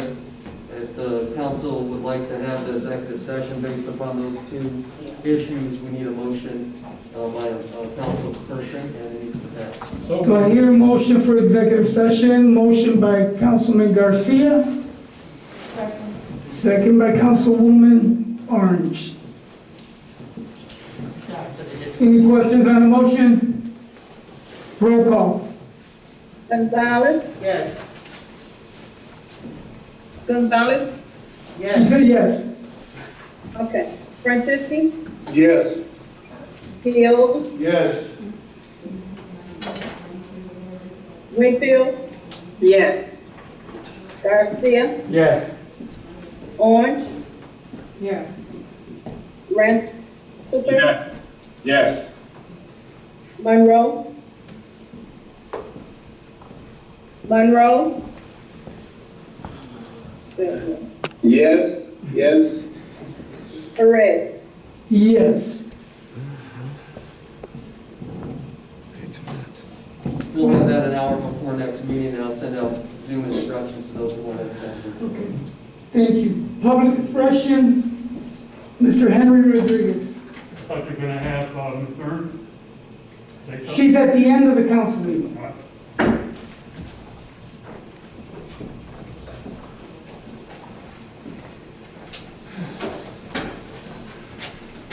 Henry Rodriguez, 4933 Indianapolis Boulevard.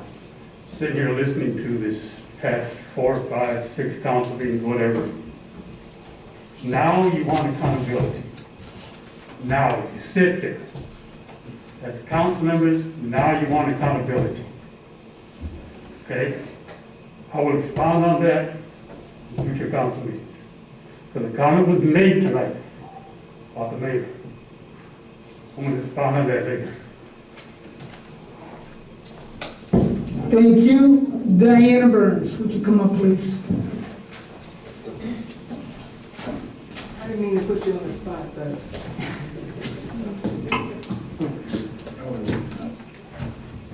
Thank you, council members and president. Ask me whatever you like. So, myself, I'm just kind of know how the vaccine rollout is coming. So we were delivered vaccine. We started out with 200, and every week the state is sending us additional. I was on a call today, and they were saying that they're not sure they're going to be able to continue to allot us, and this is all over the state, as many as they send us, because there's a shortage right now of vaccine. We have been able to vaccinate those who have come to us. We probably do 75 to 100 vaccines a day. And we operate 4 days a week, Tuesdays through Thursdays, and then on Saturdays. Not only are we, vaccinating, we still operate our test site. So we have both of those things going on simultaneously. The guidance right now for the state of Indiana is 70 and above, and first responders, of course, healthcare workers. So we are doing that. Initially, on the 11th of January, Health and Human Services had sent out a guidance of 65 and older, but it was changed by Governor Holcomb because each state can set their own guidance, the governor. So right now, we're at 70 and above, and first responders and healthcare workers. Hopefully in the next couple of weeks, that will open up. What the guidance also is now, even from Dr. Fauci, is that, you get a shot in everybody's arm. We may not be able to get that second vaccine in some, but we're going to try, just depending on what allotment we get. For those who have received their shots, you'll see that our dates are past 28 days because there's no possible way that we can give it in 28 days because we don't have the vaccine, I'm sorry, I'm a little tired, but we don't have the vaccine and the amount of people we have to vaccinate in 1 day. So now we're at 35 days. Last night, Dr. Fauci was saying you can go out to 6 weeks. We're not trying to move those appointments out to 6 weeks. We will get your second vaccine in. We're going to try our hardest to do that. And like I said, hopefully it will open up to the general public. Are teachers essential workers? In my book, they are, but it's not on the guidance yet. So what we've been trying to do is, I will not throw any vaccine away because the vaccine is unstable after so many hours. We have Moderna. So at the end of the day, if we have any vaccine left, we'll call, like the school city, and say, hey, you know somebody that needs a vaccine, or, we'll call different people in the city, do you need a vaccine? Because we're not going to throw these away. And they'll come. So that's what we've been doing. And if you know someone that wants to be put on that list, please let me know. Give me their name and their number so we can give them a call. Good job. Thank you. Asking, not just one more question. I heard where they were asking for volunteers and also paying some people to help out at the health departments. We haven't, the nurses that have come are nurses that I've worked with for the last 40 years that has come. They have volunteered. I did get a $50,000 grant to help offset that for nursing and for non-clinical. So I do have volunteers that have come to help, but they actually came as volunteers. They really didn't even know they were going to be paid, and some of them said they don't want to be paid, to put that money back into our funds. But, you know, it's only right to give them something. Some of those nurses are, you know, driving from Val Point, Crown Point, and so it's a little something. It's not what they make hourly, of course not, but it's something to acknowledge that we're thankful for them to come to our city and to help. Anybody else have anything for Diane? Mr. Garcia? Yeah. Diane, I want to thank you and your staff for working hard. I know we've been in discussions reference the vaccine, and I know it's changing from day to day with the governor and also with the federal government. Now we have a new president, so until he gets a handle of what's going on, and I know that might change day to day. Any discussions with the governor as far as getting it to teachers? Now, one of the biggest things is getting our kids back in school, so any discussion from the governor on that? No, not yet, but I know that President Biden wants that to happen. So that's why I'm thinking that that will open up to the teachers real soon. Hopefully in the next couple of weeks is what I'm thinking. I know another vaccine, Johnson & Johnson, I think next month, they might be approving emergency. Yeah, we're hoping that Johnson & Johnson gets the EUA, and it's only a one shot. So you won't have to worry about that second shot with Johnson & Johnson. And AstraZeneca also, those two should be coming out. Yeah, I know there's been a big shortage, and I felt that on the last president we had, when there was an opportunity to order more, he didn't order more. So that's where we have the downfall now, trying to play catch up. So, Ellie, if you could give her all of our email address, you know, please keep us updated on this. I sure will. So thank you and your staff. Thank you.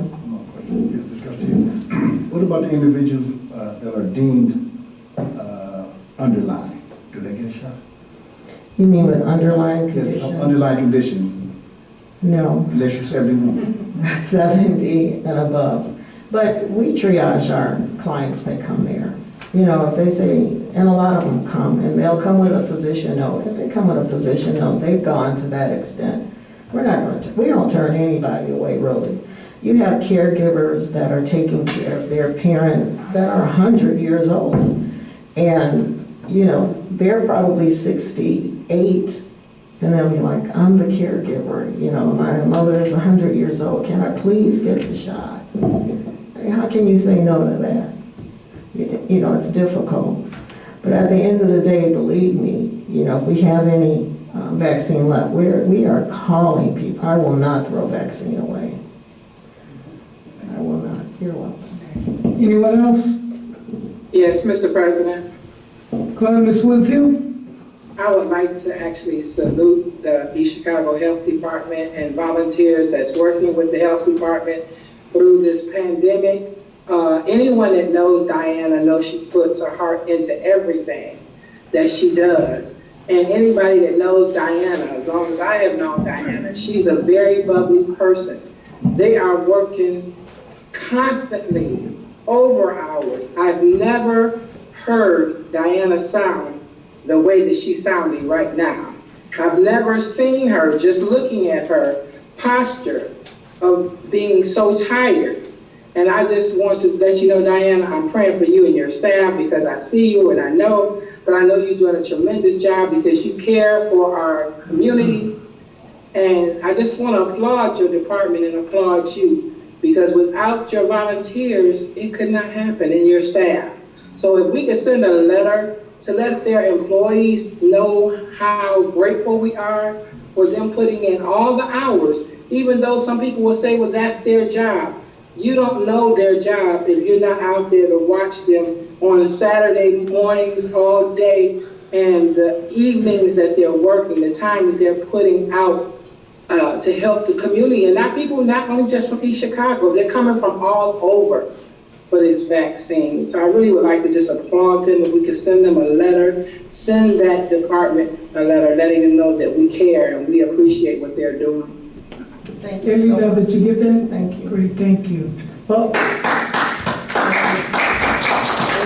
thank you. Motion to adjourn?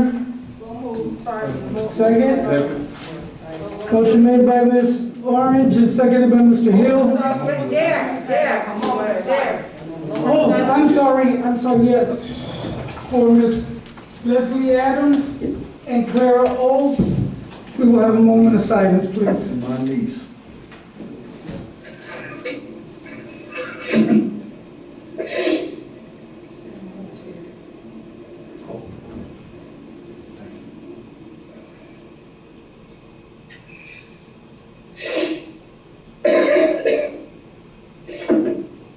Thank you, everyone.